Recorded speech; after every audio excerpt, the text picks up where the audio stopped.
You're listening to the Boxing Coalition. And he just broke the guy's heart. The guy had nothing left, and he knew he couldn't last another 4 or 5 rounds. Ricky Boss just smashed his soul. What it is, let's get it. Fuck that, this your destiny, nigga. You hear me? Let's get it. Go kick his motherfucker. Get that motherfucker in. Let's see you do this. Little step back, bang, bang, bang. Little step back, bang, bang. Bang, bang, bang, bang, bang, bang. Try and stop it. Bang, bang. Here I come. Bang. You want to throw sometime? Bang. Body shot. Boom, boom, boom, boom. Go to the body. Kill that body. You took his nuts, now you gotta take his heart. Yeah, take his whole soul away.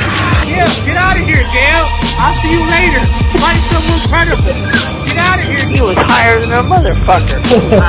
I'll tell you, he was stoned as fuck. No, it's only a majority decision if there was an even score. There's no even score here. You're an official, right? You're an official of the state. Well, then you don't understand how to score. Oh, my God. Unbelievable. The crowd here on Fuego. He's ready to be whooped, man. He's ready to be whooped. He's ready to be whooped. And Howard Foster has stopped it. Wow. That is going to be controversial. But you really liked to stand toe-to-toe with him in the 12th round, even if you thought you won the fight. It was on. Did you like that? I love you.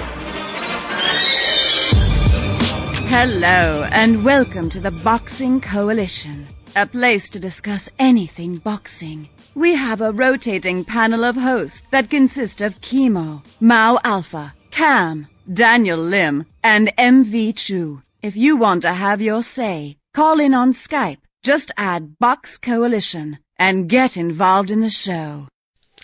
Hi guys, and welcome to another episode of the Boxing Coalition. My name is Cam. Joining me tonight, Leon, aka Monocle78, Daniel Lim, and Ring Corner Kevin. What's happening, boys? What's up, guys? How you guys doing? Hello?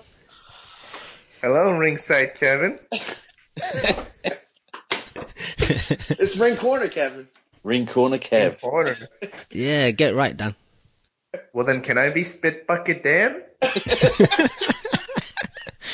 Alright, before Ness starts emailing me and attacking me, man, let's move on.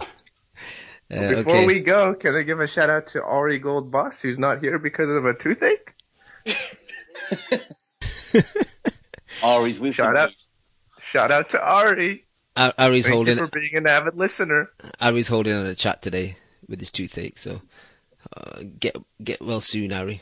But let me get to you guys. I know, Dan, you didn't see it, but Kev and Leon. Can I still comment on it though?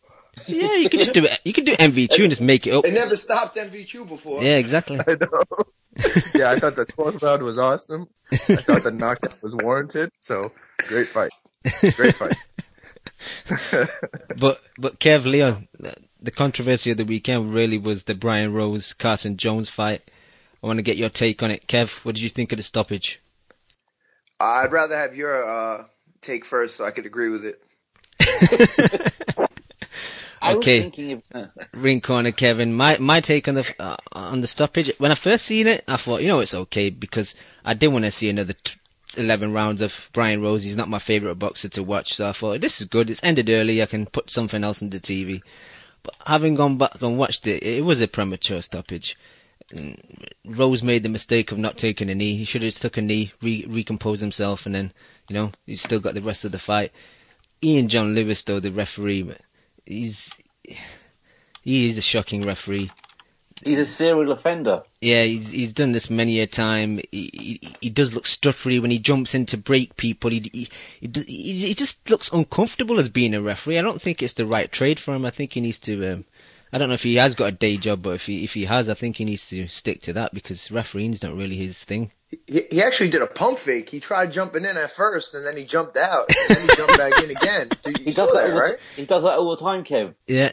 Does he? Himself. He goes. This isn't my boy. My boy who throws headlocks, like who did Groves. That dude would be stopping fights early as hell too. Nah, that's Howard Foster. Howard Foster literally be ducking punches in order to stop fights. Nah, he's done this before. He does that. He kind of interjects himself into the fight, and then he's like, "Oh shit, I'm here. All right, I'm gonna have to stop it then." It's appalling refereeing, really. Yeah, you could tell he got hit in the temple, and he was off balance, and I thought he would give him a chance to recover, because you know how it is. Your shit gets thrown off a little bit. Even if you ever played basketball and got elbowed in the temple, like, it takes, a couple seconds for you to get your shit right, and that's without anybody throwing punches at you, you know? So I would have gave him a little more time to recover. It was just crazy how the announcers were freaking dick riding Bryant Rose, talking about him, like how good he looked with all the muscle he put on and how accurate all of his punches were. I'm like, damn, you're getting all this in about 90 seconds of action. I'm like, this is unbelievable. He's saying, this guy must have really transformed from that six round ass whooping he took from Andrade 6 months ago. He's put muscle on and he's punching harder now. And yeah. It was horrible, wasn't it? Yeah, and then Carson Jones hit him right over that left ear, and it was done. It was a bad stoppage. I would have liked to see what happened. Oh, Kevin Leon, the little stumble / shaky leg, was that a slip on the advertising on the mat, or do you think his legs did go slightly? Oh, I think his legs definitely went. You could tell he got hit right above the left ear, and that's just one of those spots where you lose your shit for a second, and I think he definitely did stumble. What about you, Liam? He buzzed him up bad, didn't he? But it still wasn't enough to stop that fight, and it was, it could have been it looked like it was gonna be a good fight. He'd already buzzed Jones, and then he got buzzed back. It could have turned into a good war, but not world level fight. But he robbed us of a good fight potentially. Leon, who did you have before the fight? Did you pick Rose or Jones? I just picked Rose because it's matchroom, innit? So he just didn't get. I thought, it'll go 12 rounds and he'll get a decision. Yeah. So they made a good. Someone in the chat said there's only like 30 seconds left in the round. Like, you got to give this dude a half a minute to try to get his shit together, right? Yeah, because you see the look of Eddie Hearn's face. He looked like he looked devastated, didn't he? Because he'd felt he got all the decisions going his way before, and then he got one going against him. He didn't like it, did he? He looked very salty. It's almost a bit of karma, because when Rose fought Marcial, I didn't think he won that fight, and I did win that fight. Yeah, he went through it, and then he fought Andrade. So maybe it was a bit of karma coming back. And I didn't care about the outcome of the fight, so it wasn't like I was a big fan of Rose. It was just horrible refereeing. And this guy, he's an ex-fighter. I heard that. He used to fight. He should know better than this. I think it's the boxing board of control. I think they put it into their refs' minds that it's better to stop it sooner than later. Rather have a tragedy, it's better just to think, oh, we'll stop it earlier. You can have a rematch, or you can go off and reset your career, rather than you can go off and have brain damage. I think that's the kind of mentality the boxing board of control has got. We and you remember those fights where people got really seriously hurt in the 90s, and they're still afraid of that. But the worst thing is how many referees do we have in this country? It seems like I see the same 5 guys refereeing all our fights, and they're all horrible. When there's a Box Nation card on, and there's a Sky card on, basically there's no refs left in the UK, basically, because they just use the same 7 to 9 refs in each. And I think one of the best is the Scottish guys at Victor. The guy who did the what's his name fight, the Good John fight a couple of weeks back. Yeah, he's excellent ref, man. Yeah. But the rest of them are pretty shit, to be honest. But let me get to Dan. Even though Dan didn't see the stoppage, Dan, what's your thoughts? Do MV2. I agree wholeheartedly with everything you guys all said. I concur wholeheartedly. Okay. And all the people in the chat who say I always agree with everyone, that's not true. I disagree with Remember, Kat, I picked Andre to beat Rose 8 years ago. Yeah, I knew the outcome of that fight even before they signed it. I knew that Rose was going to get his ass whooped. And, for example, me and Cam, we disagree on plenty of things. My favorite color is yellow. His favorite color is red. No. So there you go. No, mine's yellow as well. Well, my favorite color is yellow as well. So there you go. Take that. That's all I got to say. You guys have a beautiful show. And thank you for having me. Was that the only fight this weekend? Nah, there was another one that me and Leo want to talk about, but I just want to finish on this Carson Jones thing. Kev, with it just ending in one round and neither guy taking any big punishment, can you see Eddie Hearn maybe doing a quick turnaround and having the rematch in 2-3 months' time? I heard rumours of maybe on the Kell Brook undercard. You guys to say, you think people would show up for a second fight? No, it have to be on an undercard. Yeah, it couldn't headline. It couldn't headline. I think it maybe that fight might have to be at like 5:30. There's rumours of maybe the televised. There's rumours of maybe the Brook undercard, but I think that's a bit too soon. Personally, I think it probably need to be April. But having said that, like you said, they can go back into camp if they want to. I think Jones deserves a bit more of a payday this time, though. So I'm sure his team will be looking at maybe more money. If you were Jones, would you give him a rematch after that dick move of like storming out of the ring like a little bit? Actually, I wanted to ask you. He pulled the Adrian Broner? Yeah. Exactly. And I always have a go at Broner, so I can't be seen not to be having a go at Rose, because that's just a dick move, man. No, I was on Twitter at the time. Medicine, man. Yeah, I was on Twitter at the time, and that was really salty, man. That was salty. Kicking all the stuff salty. And like, it's just very childish. I thought you need to be a bit more professional here. That was very poor. Yeah, it was poor. Does Carson Jones' stock go up now? Because because Kell Brook kind of blew up, and he had a close fight with Kell Brook, and now he got this 1-round win. Is he going to want to do a rematch, or is he going to think he deserves something better? I think if he does a rematch, he beats him in the rematch. Like, one thing I do like about Jones is his uppercuts, and Rose is open to uppercuts. And I think one of the punches that hurt him, he did a left uppercut and straight right, and that's the first one that I think MV2 said to me that made Brian Rose turn southpaw. So definitely, whether he maybe will go a different direction and try and chase a title, I don't really think he's world level. I think he's just above. Do you guys in the States have like a domestic level? What's your kind of reference for domestic?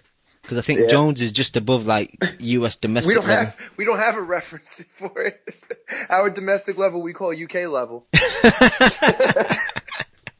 Nah, but we have plenty of low level fighting. We call it like club fighting or like club room fights or something like that. And like if you ever seen like the original Rocky, like Rocky's first fight against I don't know what the fuck his name was. That was in like a club, like or Smokers and stuff like that. And like Broadway boxing does a lot of events in the Northeast, and they're like more club level. You might see it at like a BB King's or another place where you can get like maybe 1,000 people and stuff like that. Yeah, just think of it as being fun, Cam. That's our domestic level right there. Okay. Isn't it ESPN 2, Friday Night Fights? Is that not the same as kind of our Sky domestic fights? That's a good. I think that's a good comparison. Me too. I agree.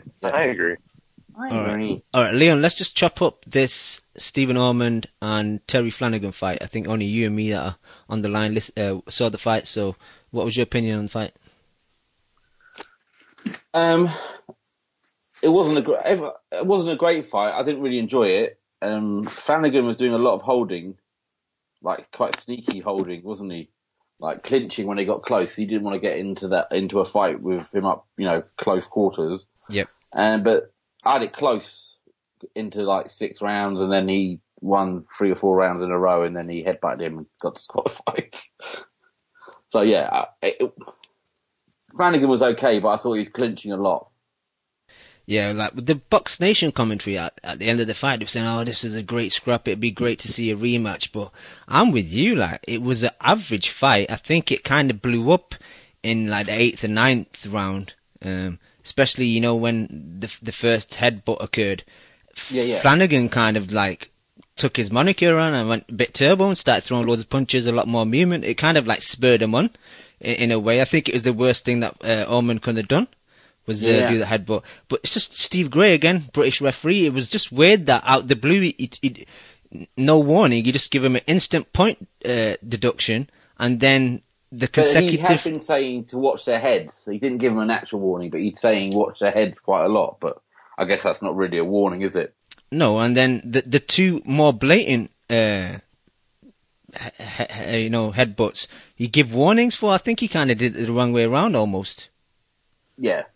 I tell you the best thing about that fight. Did you see how mad that crowd was? Yeah, kicking. Everyone's got to look it up. See that crowd? They were crazy. Yeah, there was like a security guy that was kicking off with some of the people at the back. I don't know if you saw it. You saw punches being thrown? Huh? I saw punches being thrown. No, I didn't see any punches. If you watch it around round 7, you can see at like the top right corner someone trying to dig the security guard. No, I didn't see that. But yeah, so it's crazy Manx, isn't it, Cam? Yeah, we're not all that bad. Come on. I came down to London. I didn't cause any problems. No, you caused no trouble. I had a tuck shop in the trunk of my car as well. Like all exactly, sweets and that stuff. was quality. Yeah. But there's not really much else to say about that card, is there? No, the card was just kind of like guys getting back on track. A lot of Hearns prospects having like, learning fights. But just my opinion back on Terry Flanagan. I'm a big fan of Terry Flanagan, but I thought he could have won the fight a bit easier. The ring was small on purpose. You could tell it was favouring Stephen Orman. Like from the centre of the ring, you could take like 2.5 steps back and you're on the ropes. So obviously that was a big hindrance to Terry Flanagan. But I just thought Terry could have used the jab on his 1-2s a lot more. I think he did it in the first and second round, but later on he was just playing kind of Orman's game. He was fighting on the inside.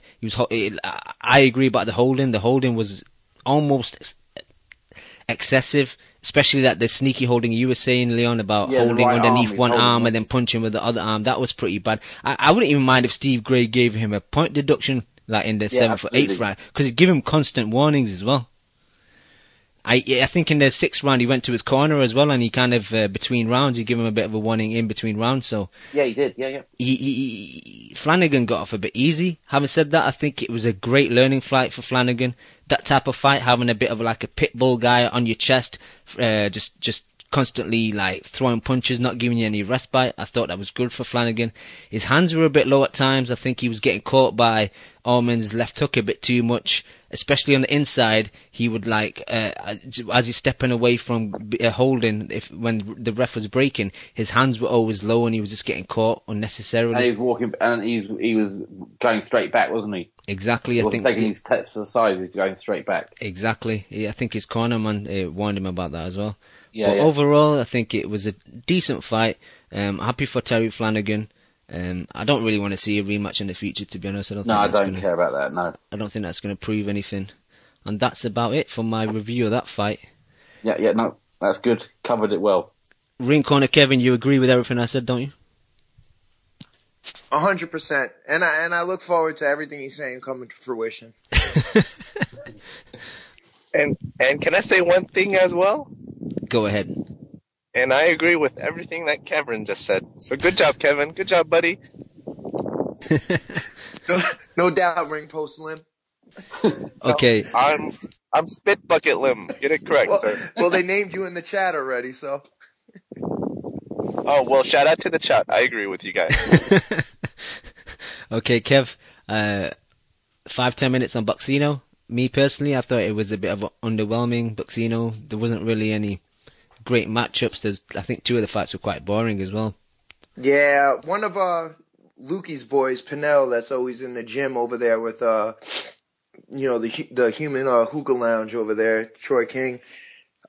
He had a very boring match. I mean, it looked like he kind of, I hate to say it, kind of shit the bed. Like he might have froze, because I know he's definitely capable of a lot better.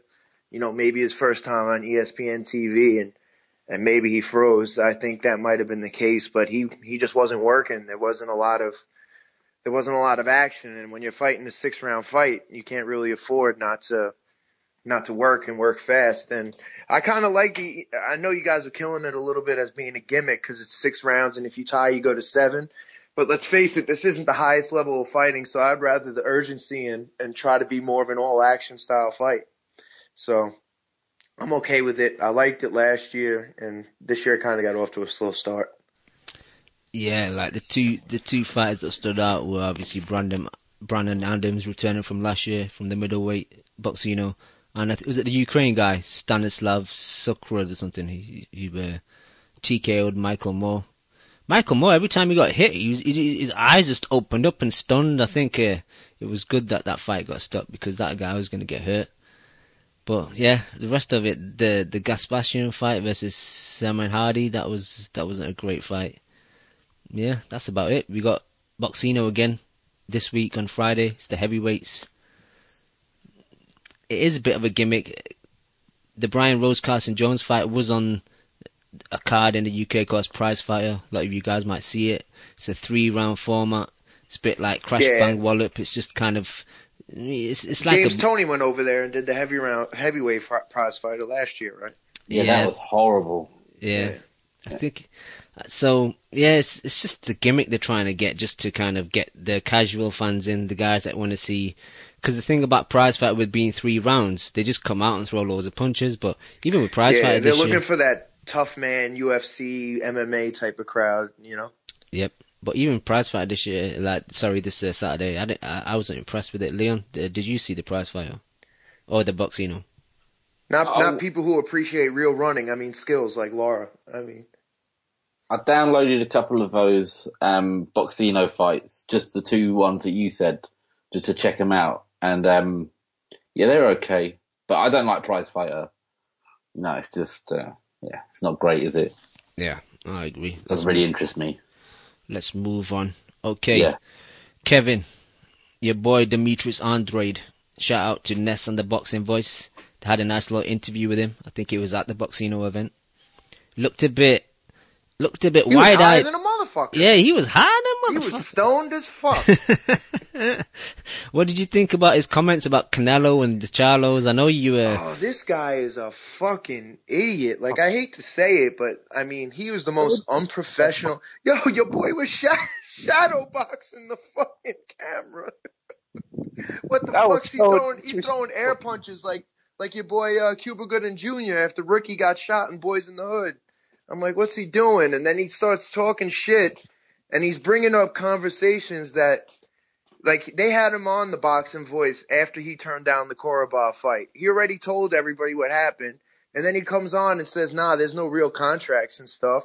Meanwhile, we know he wanted $1 million because Quinlan was getting $1.4 million, and they offered him $300,000. That's why the fight didn't happen.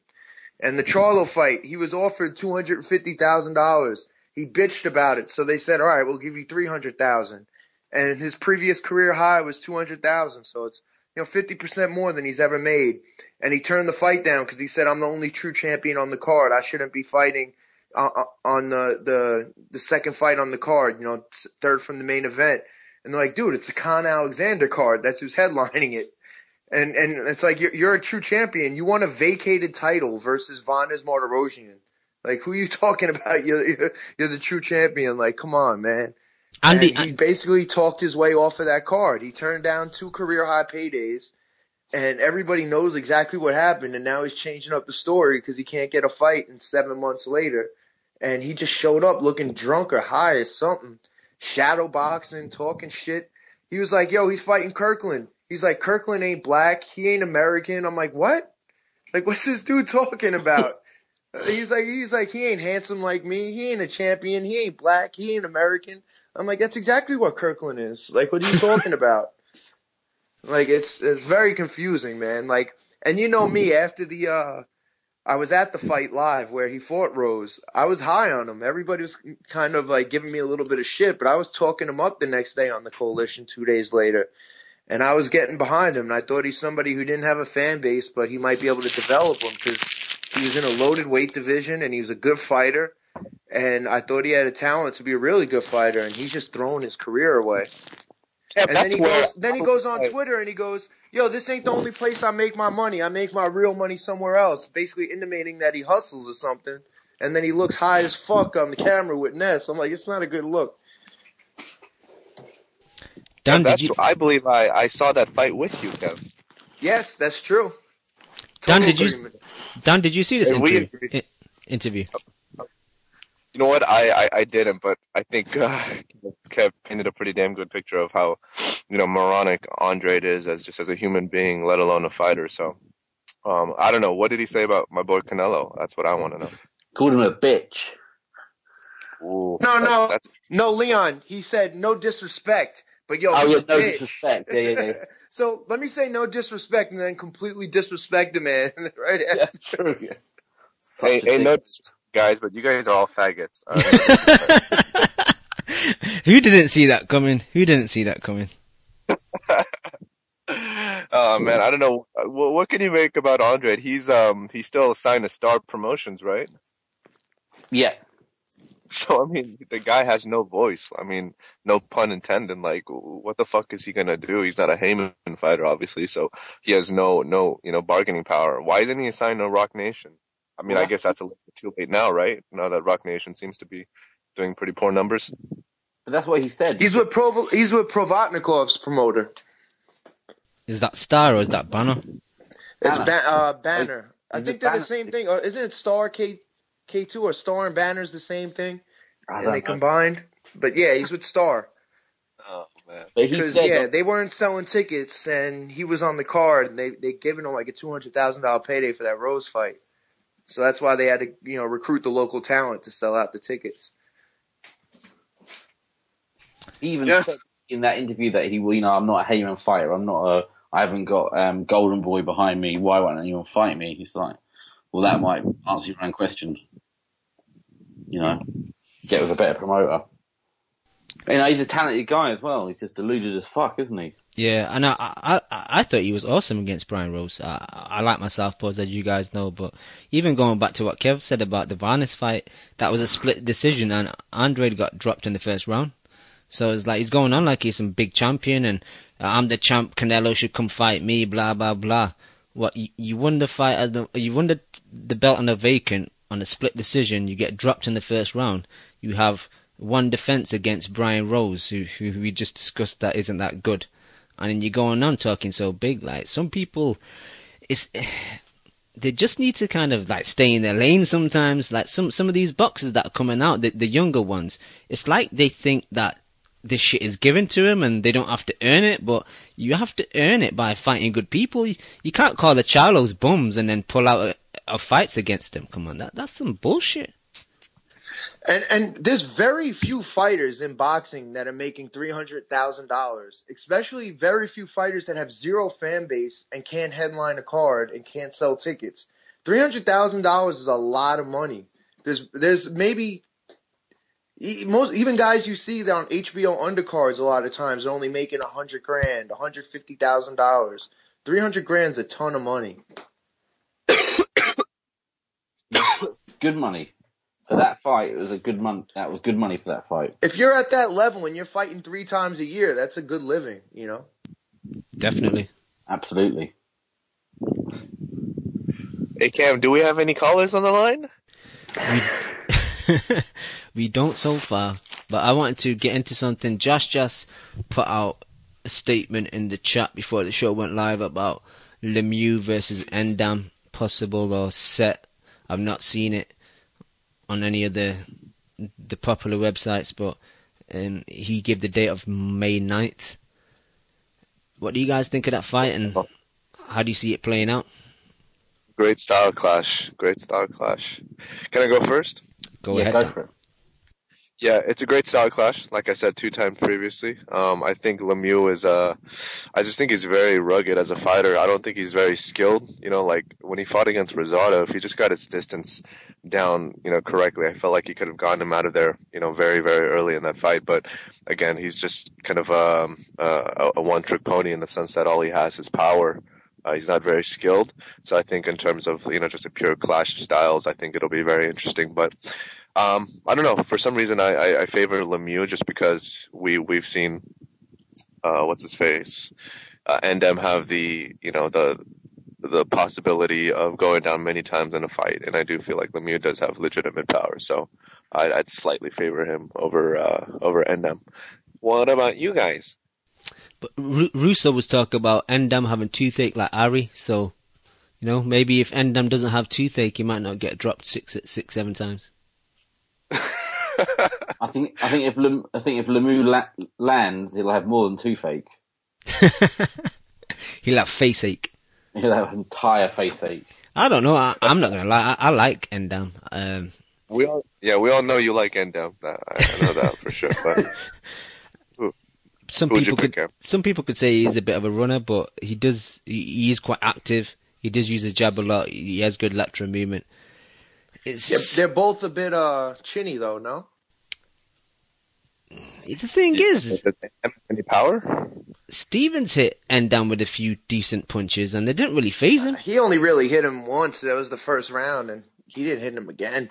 I wouldn't say he was chinny. I just say he He can Quillen get put his dropped. ass down 6 times, though. You know. I think he's But got. he didn't get him out of there, did he? Yeah, I He think got it's his dropped. balance. I think it's his balance. I don't think his balance is that good. So when he does get, hit off balance, he does I go don't know. down. I've been told by a lot of people that Quillen, because a lot of people hate Quillen, they don't like to give him credit, but I've been told that his power is right up there with Triple G's power in the middleweight division. So they just say people don't like him, so they don't want to give him credit, but he's a thumper.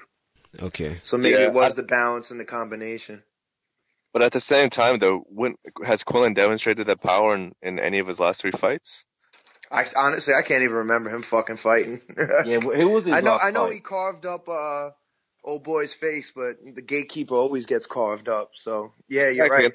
There's nothing to say to back that up, to cover that statement up. Yeah, and the gatekeeper was, putting the pressure on his ass for the last, 4 or 5 rounds of that fight. Yeah, so. He was definitely taking the momentum. Exactly. So I don't know. Who do you guys favor? Who do you favor in the fight? It's a great style clash, Kev. I'll say it once again. Styles make fights. Well, the winner of this might put them in line for a Triple G fight, and I would never want to watch Triple G move up if he could fight one of these two guys. And also, Kevin, whoever wins this fight is going to have another number added to the win column, and the loser is going to have another number added to the loss column. It's that simple. Okay, going back to what Leon said about Quillen's last fight and what Kev said. His last fight against was Lucas Konecki on the B-Hop Shumlov undercard.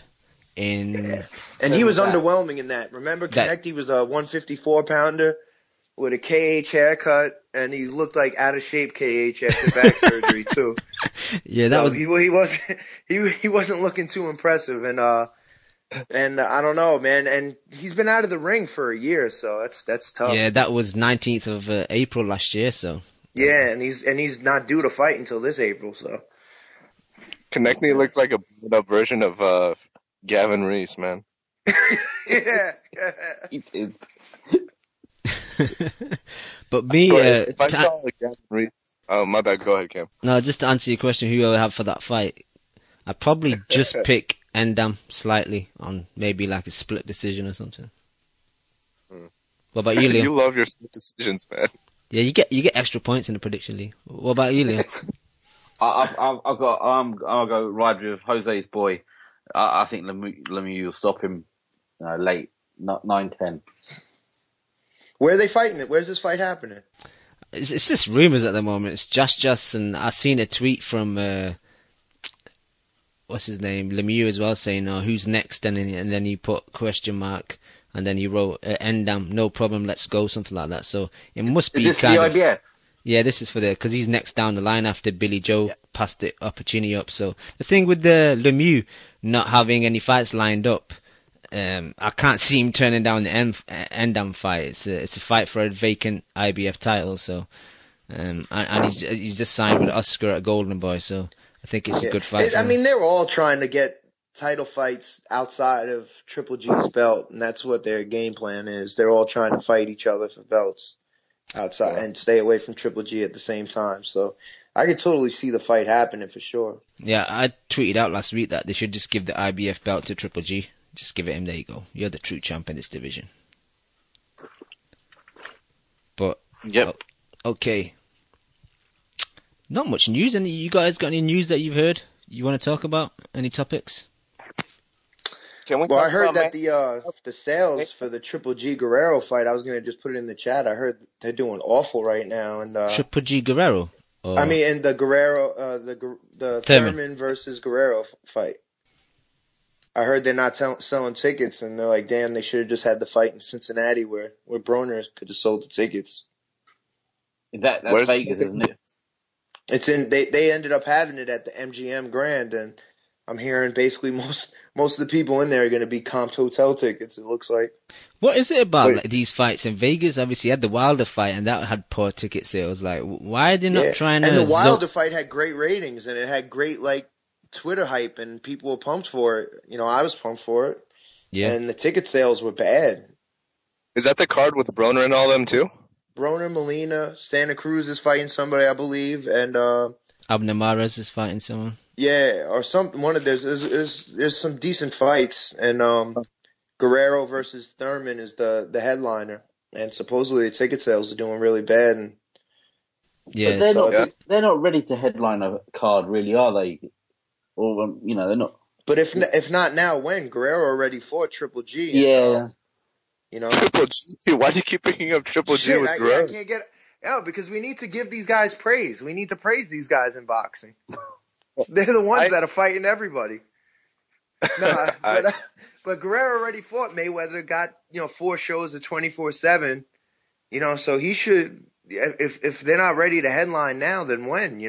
Adrian Broner is one of the sport's biggest stars. That just might be a U.S. thing. It's just maybe I don't know. Like people aren't in Vegas, but it just seems odd that fight would be struggling. And I was curious how you guys thought the ratings, how you would predict the ratings would be.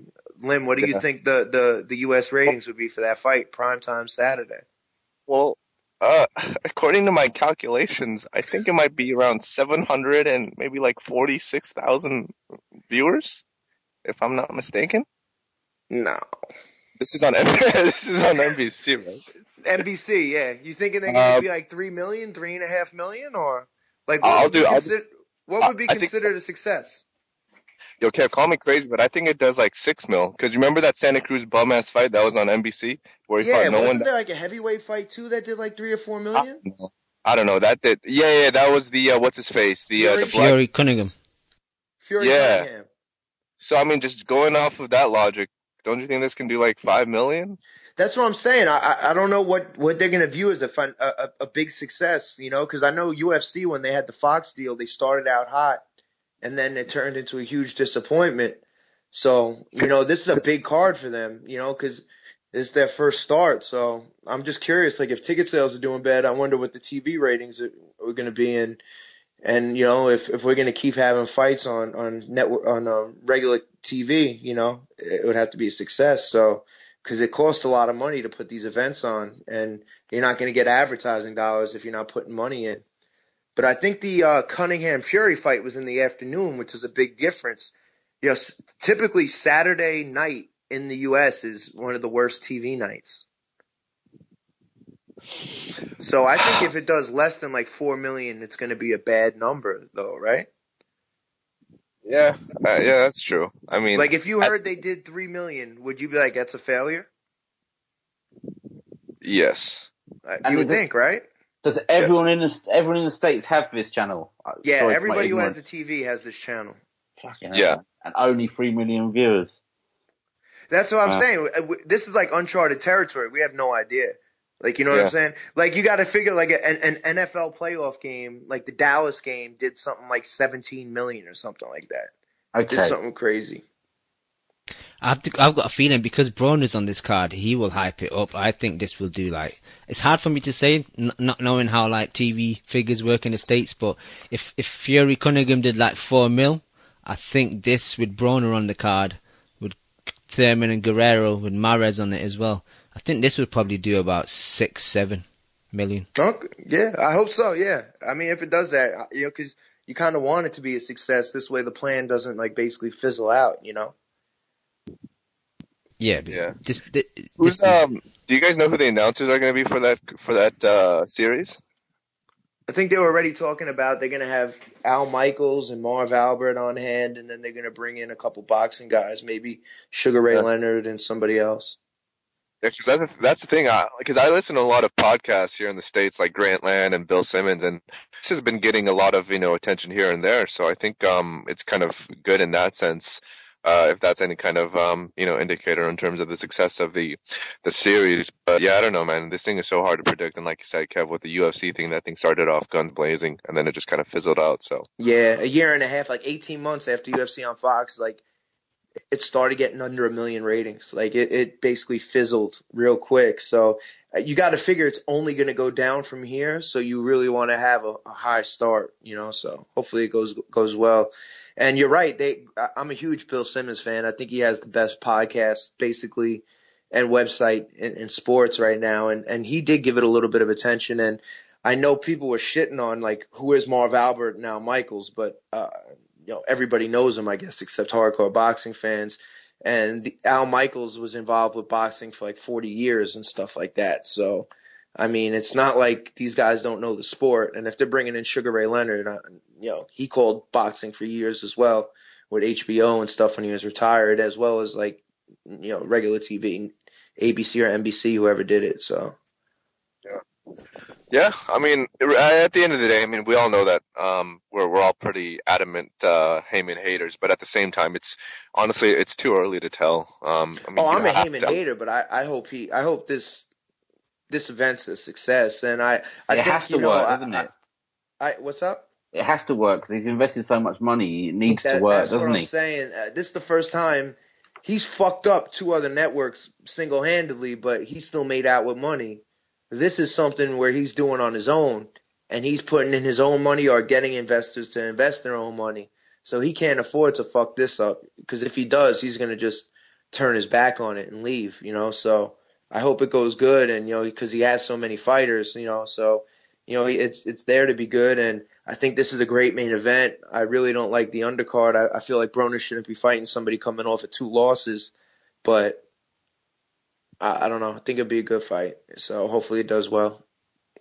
He signed Kiko Martinez this week, didn't he? Yeah. That's I have no idea. Yeah, Ari was telling me about this. Obviously, I think because of that, he's looking maybe to make the Kiko versus LSC fight, maybe? Yeah. At least one thing we can commend Heyman for is that he's not a racist. No. So, I'm saying, man. All right, let me get to the phone lines. Long live the king of all kings, and we say, long live the king! Long live the king! Well, thank you for coming on, King J. Welcome to the Boxing Coalition. What do you have to say? Just listening in, dog. Yo, you're on. You're on. Are you a first-time caller? When you hear the voice, No. Hit him with, did you hear that lazy motherfucker? Yo, just listening in, dog. And then that, Robbie hit him with well, you can't press 1 if you're going to just listen in. But what's happening, King J? Was Gucci, man. And if you don't have a touchpad phone, you can just press 1 on the touch screen. What's good, man? Yo, you watched the Boxino, King J? The local Mexican? I didn't even watch it. I was trying to catch it on YouTube today, but I couldn't find any videos. Hey, so what's good, Loco? What's good, man? No, I ain't catch that shit, man. I'm a casual this month. Well, except this Saturday, because I ain't a casual this Saturday. Triple G gang, motherfucker. You're rolling with Murray, right? Hell no! What the fuck? Hell no! I'm rolling. I don't think anybody that I know is rolling with Murray, man. Yo, but them tattoos, though, bro. Oh yeah, that's just hot right there. That's some basement shit right there. Some basement tattoo party. But man, what's up? What's up with Andrade talking that shit? I like that shit, man. Hell yeah. You enjoyed that? Hell yeah. Even though it didn't make one bit of sense, I don't give no fuck. Hey, if you're gonna take shots at the El Gallo Guru or whatever Canelo calls himself, man, you gotta come with better shit than that, bro. Yo, if you take a shot at the throne, you better not miss. Oh, do you think Team Thickness is gonna pay it any attention? I am, because I'm part of that squad, so I'm definitely going to come up to his house. I don't think Canelo has any interest in making 154. Like, he already fought Lara and didn't fight for the belt because he didn't want to make 154. So when Andrade says that, he has a belt, so why not fight him instead of fighting Kirkland? I just think the belt means nothing to Canelo because let's face it, a belt doesn't make Canelo. He's going to sell tickets with or without a belt. And he just doesn't want to squeeze down that extra pound or two, Is Kirkland Canelo at 55 too? I think it's we didn't hear the weight yet. The rumor was 55, but there was no official announcement. They might pull a last minute. I think they're gonna wait like a week or two and see where Kirkland's weight's at, and then adjust That's what I'm saying. The weight limit in the contract. It's gonna be a cruiserweight fight. They're gonna be like, "Yo, Kirkland, you under 2 bills yet?" No? Oh, shit. Cruiserweight. And then, just to throw off, like, the U.S. fans, they're going to convert it to stones and stuff, right? To confuse them. So they don't know what weight it's actually taking. go all metric. But Dan, I know Canelo's your boy, but I wanted to ask about this whole catch weight situation. Like, do you think he should either try and bowl to 54 or just move to 160? Because like, I'm a big hater of catch weights. No, I'm not gonna lie. It is pretty ridiculous that he keeps fighting at 155 and 156. I mean, it's fucking retarded. But at the same time, I really have to bite my tongue when I criticize my boy because I can't. You better, you fanboy, because you better hope he's not listening to this podcast. And you say that.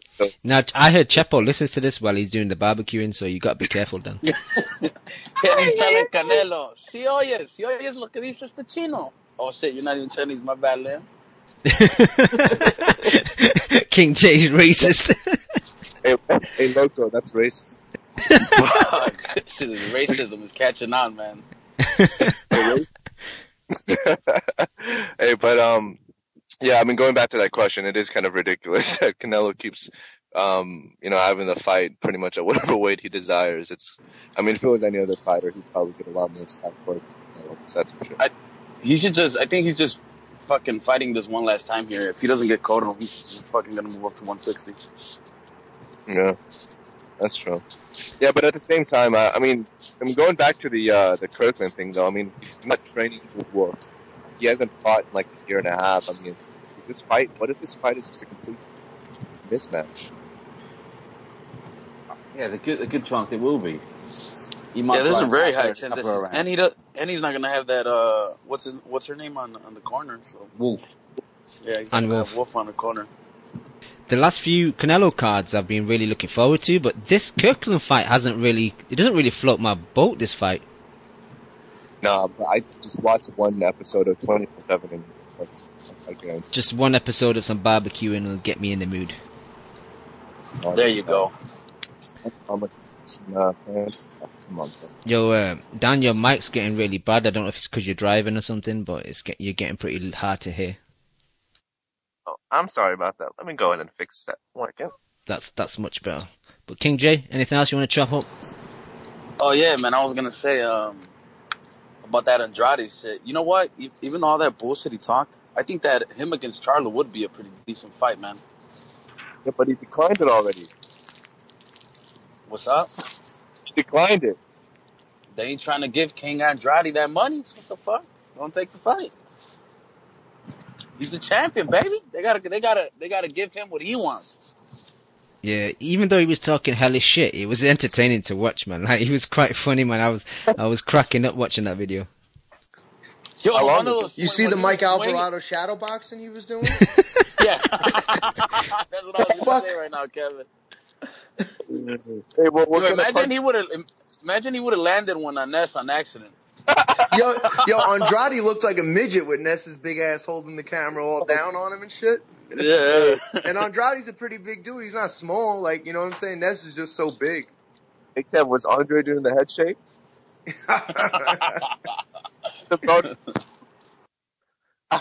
They don't like it. They don't like it over there. I'm too fast. He don't like it down low. He an addict type dude. He don't like it in the basement. Oh man, I swear.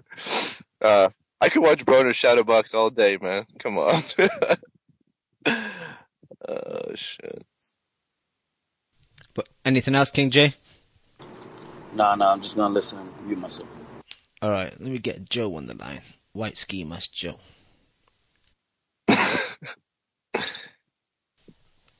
AKA Joe. Hello, Morgan. Joe. Sorry. Hey, Joe. Are you there? He got that white from Andrade? Hello, Joe. Joe, you All can... right, mate. How's it going? How's it going, Joe? Oh, boys, how's it going? Good, man. What do you want to talk about? Oh, yeah, I was going to call about Ricky Burns, but I realised Moen really wants to talk about him. But why? What happened to Ricky Burns?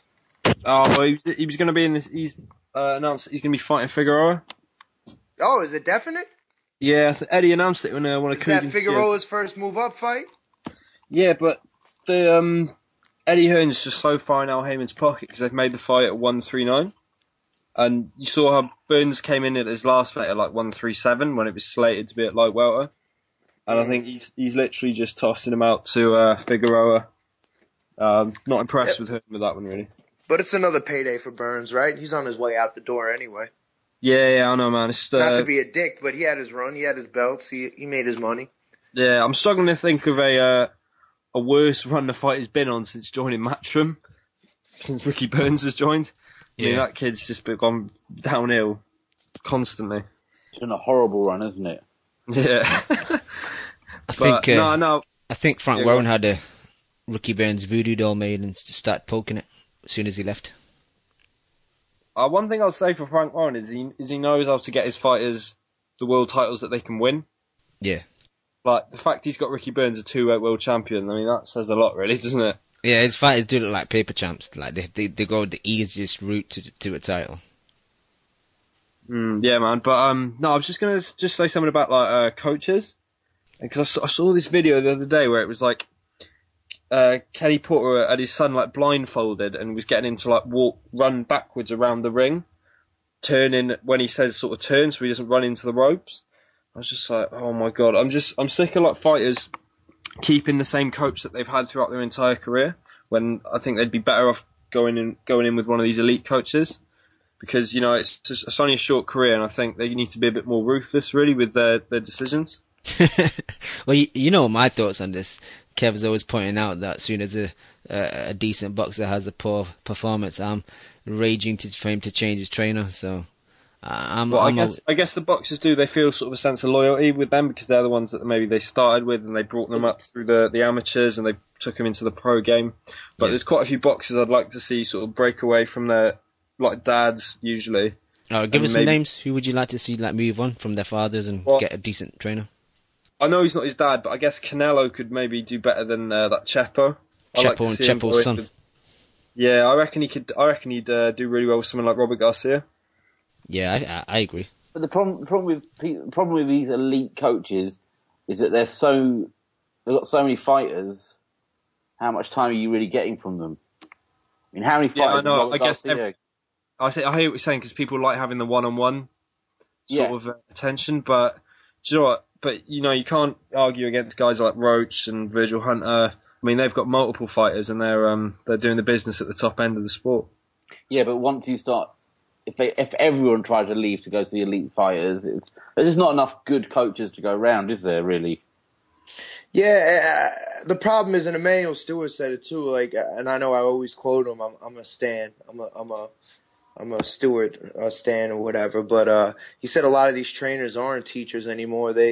Everybody likes doing the flashy pad work and they like doing the fucking tap shit. Nobody teaches anything else, and everybody's into the strength and conditioning and devoting all that time to that, and there's really no craft being learned. And you know what? There's good trainers that are unknown. You know what I mean? Yeah, they I'm sure take there the are. one Yeah. fighter on the way up, and you know, you see it a lot of times. You start with a trainer as a kid. You know, you don't have to be a world class boxer to be a world class trainer. You know, sometimes you know what to do, you just don't have the talent to do it yourself.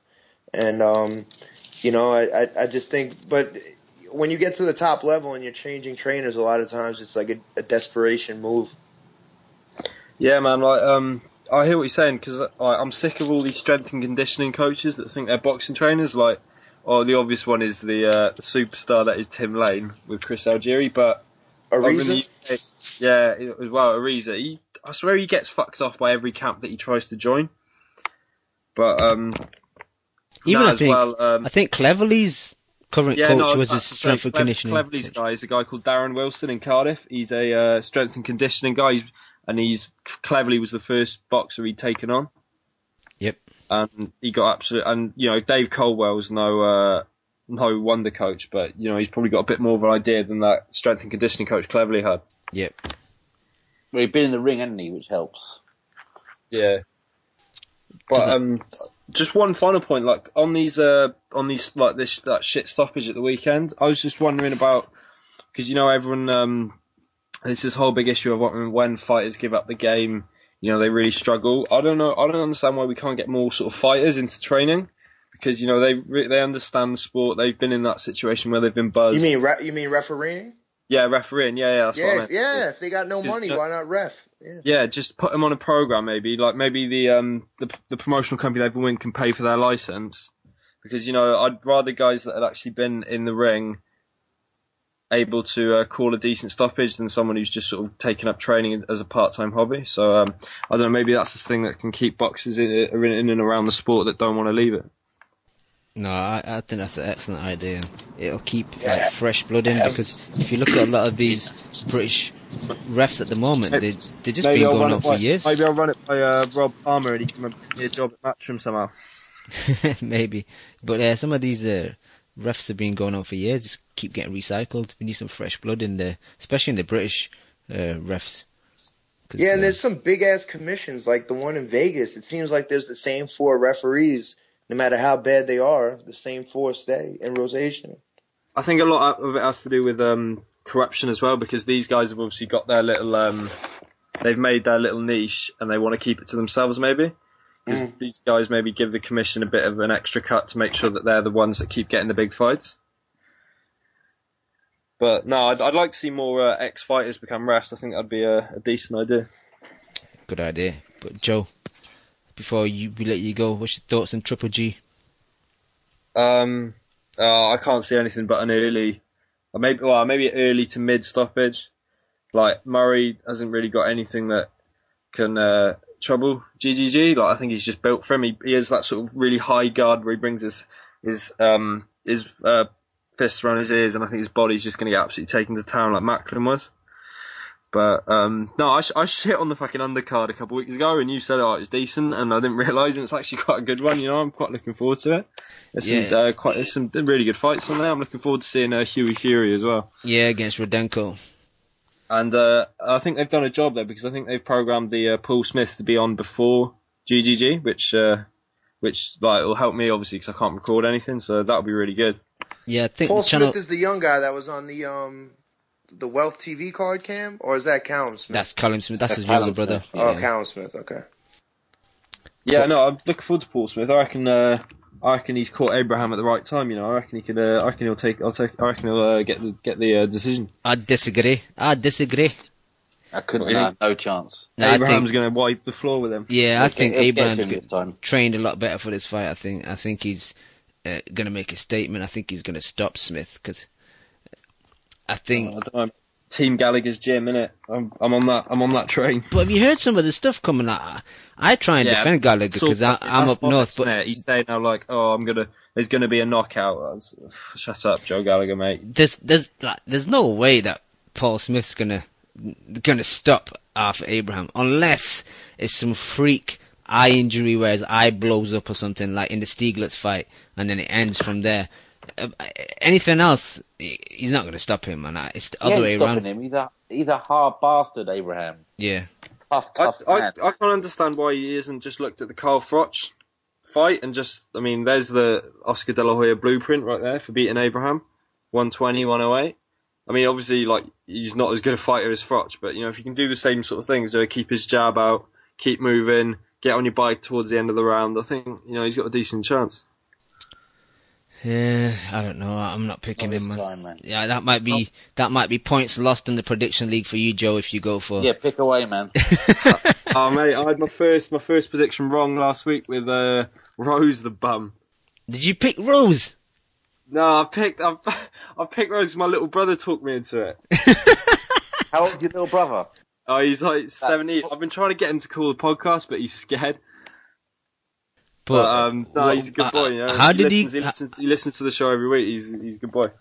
What's his name? Let's give him a shout out. Tom. He's probably because he lives back home with my mum. He's doing his A levels now. So shout out to Tom living. Yeah, we went. Back at home. We went to Froch Groves at Wembley this year. That was like it was good, man. But no, because you told me like, oh, I'm gonna pick Jones, and I was like, yeah. And then I talked to my little brother, and he's like, "What are you talking about, Rose?" Oh, and I even went a knockout with Rose. Right. Okay, Joe. Joe, don't listen to your brother again. Yeah, but it was my first one I lost because I forgot to do the Carl Dargan, and I pretty much gained 2 points on everyone that week. Oh yeah. That's the only one I've got wrong this year is the Carl Dargan one. Everything else I've got right, but my method of victory's been wrong, so I'm pretty low in the league. Cam, you should I think I'm just above you, Cam. So, okay. What were you going to say, Liam? No, You should take points off people who don't put their scores in, who don't put their picks in. I think you should take points off people that don't leave a comment on their prediction. I'll have a look at what I say. I'll always leave a little comment so people can wonder at how I've got them right. I think we should have bonus points for the best comment. Yeah, man. So whoever has the best comment gets I love having a little browse through.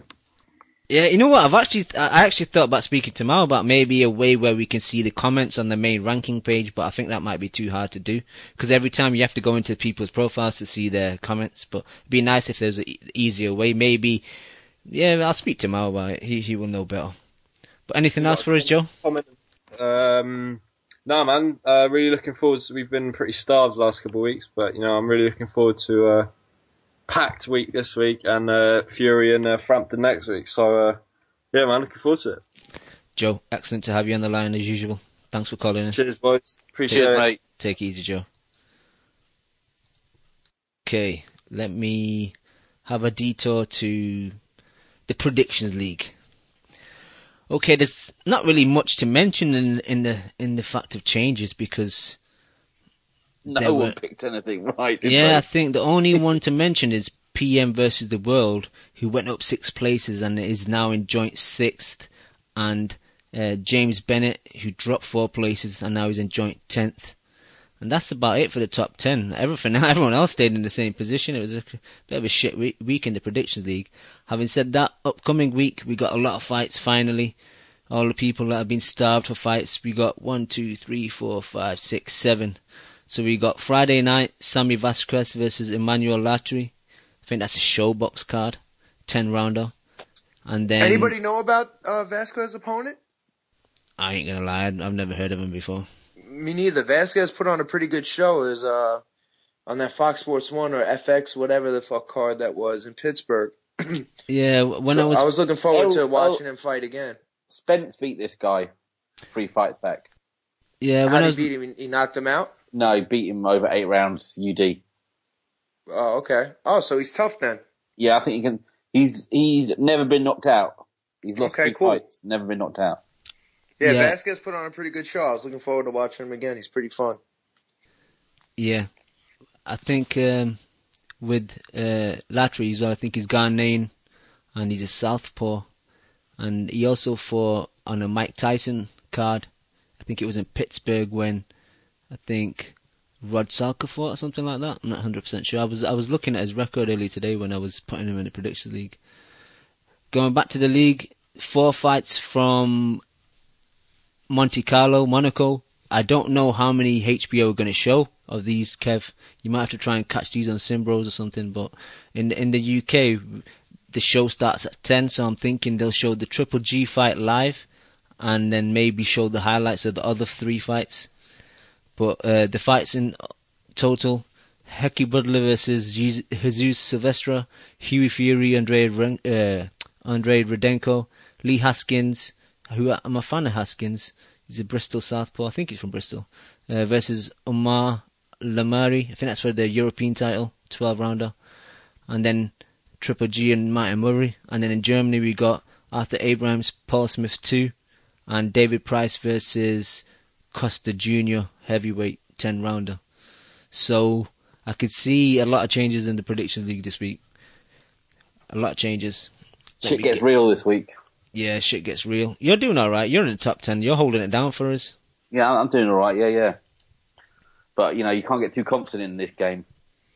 It's true, because you have one shit week and then you can drop a lot of places. Exactly. It's a game of luck, quite often. Because, look, I mean, Kid Gallabum's in the top 10 at the moment, so it must be luck. Nah, don't diss my boy. I know he's dissing you in the chat, but Kid Gallagher's all right. He can take a few shots. He can handle himself. He's a big boy, Cam. Okay. All right, let me get to the phone lines once again. We have Milos. Are you there, Milos? Hey, guys. What's going on? Chilling, Milos. It's a quiet night. No one wants to phone the coalition today, but you have. What do you want to talk about? Yeah, there hasn't been much boxing recently. We got 2 big cards on the Saturday. Let me just... Alright. there are British guys in both cards. So what's your take on it? Let's start from Germany. What do you think about David Price against that Brazilian guy? To be honest, like every time I see David Price, it just looks like he needs more confidence. He needs like a kind of career-changing fight where he beats a decent person and puts him back on track. This Brazilian Costa Jr., I've not really heard of him. I don't really know who he is, so it's hard for me to say. He fought Joseph Parker recently, if I'm right, or some German fighter, I'm not sure. He has 2 defeats in a row, I think. I think Price should beat him by a knockout, probably. I don't know. What do you think about the Monte Carlo card, Hughie Fury against Rudenko? For me, it's one thing I like about Peter Fury, Hughie's father, and obviously he's Tyson Fury's uncle. And I remember hearing an interview a long time ago, maybe about 2 years ago, and they were talking about maybe putting Hughie in with Tony Thompson after his like 5th, 6th fight. And for me, Peter's not afraid of Hughie getting a loss. I think he thinks that learning fights are better to have now before you get into maybe a title position and you're really unprepared for it. So it's going to be a tough fight for Hughie, but he's got a decent jab. He's got everything I hear about him. I read an article recently of Kevin Johnson saying really positive things about Hughie, saying that he's sparred him a lot and he's probably one of the best up-and-coming heavyweights out there. When you look at Hughie, though, his body lets him down. He's got a lot of spots on his back, which probably leads to a lot of sugar, a lot of sweets, a lot of bad food. But they don't look athletic, the Furies. That's one thing that lets him down. You look at Klitschko, he looks like, like an Italian statue, like muscular, and like these guys just look like big flabby guys, and they let themselves down, in my opinion. Yeah, and Fury had a big layoff, right? How many months has been absent from the ring, and Rudenko is probably a big step up in class in comparison to his recent opponents. So maybe it's too much, but we'll see. Yeah, I think Hughie last fought in May last year, and he's had an illness, so that's why he's been out the ring. Right.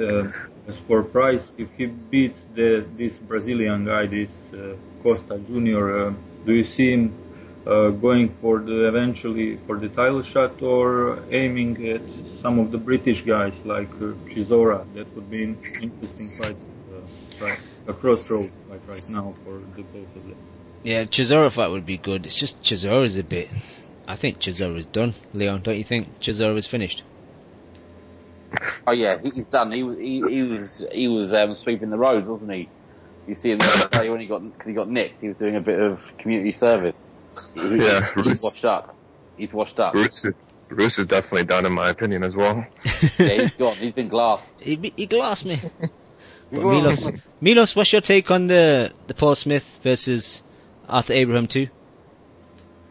Well, Abraham is obviously the favorite, but I'm not sure if Abraham is going to knock him out, because he hasn't displayed such an ability recently in his recent couple of fights. He did hurt Stiglitz in the last round, yeah. So maybe if Smith comes overconfident and opens up and comes aggressively, then maybe Abraham can stop him in that case. Otherwise, it could be a close fight, I don't know, but I don't see Paul Smith winning. Yeah, I can't see that either. And finally, Milos, you're doing okay in the prediction league. In the league, your name is Basilius, and I think you're in. Are you in 6th position, or let me double check? I'm top 10, I'm 8th or 9th, something like that. Yeah, let me just check. No, you are in 9th, yeah. So you're doing pretty good. Yeah, you're doing pretty good. Couple of recent fights, I had no idea who those guys were, so I just went to the box rec and picked the guy who was supposed to win, I guess. Yeah, you have to do a box rec pick. Yeah, we all have to do that. When Nota suggests some of the small guys to me, I have to do a box rec pick. Yeah, but Milos, week, sorry, go on. Gonna be interesting. There are a lot of known guys fighting, so it will be nice. Definitely. Anything else, Milos? No, that's it. See you next time, guys. Alright. Alright, cheers, Milos. Thank you. Alright, guys. We got Dan back on the line after he had to cut off for a while. Might as well move on to the Triple G card. Seeing as though we haven't got that many people on the line. Dan, is it going to be a whitewash for Triple Gangster? Or... Absolutely.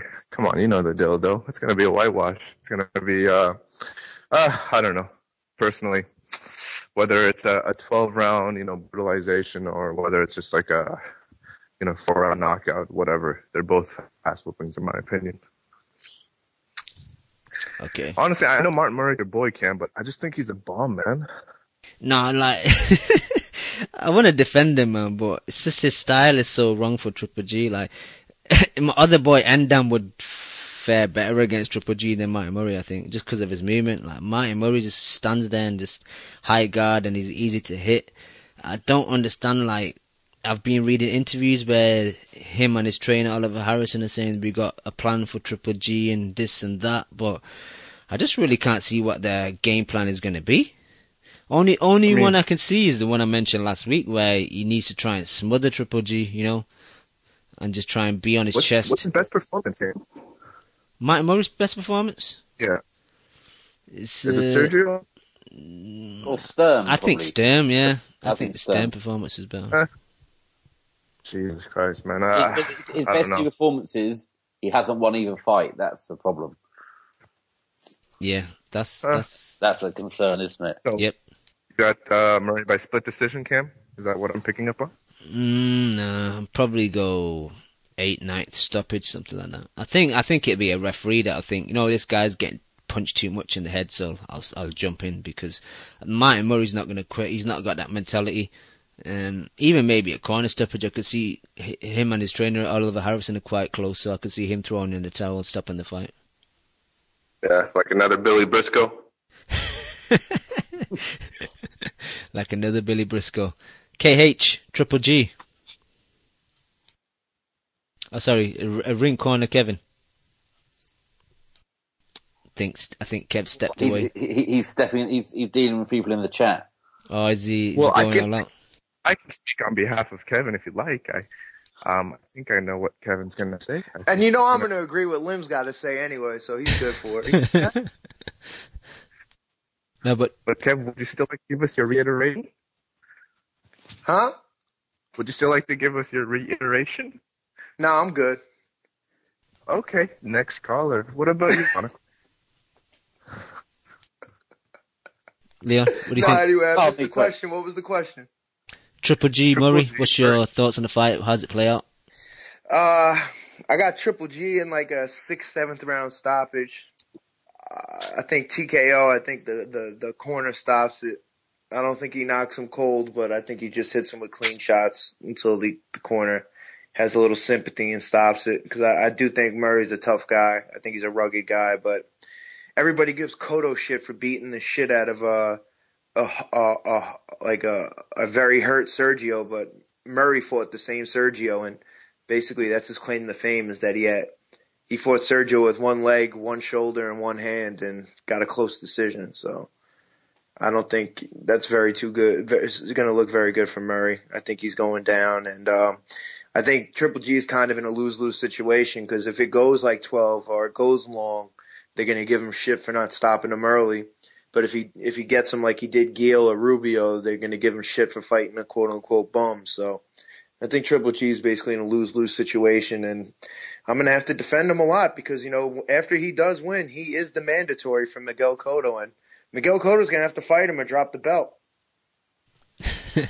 That's that belt gone then, isn't it? He'll drop that belt quick. But, Leon, what's your thoughts on the fight?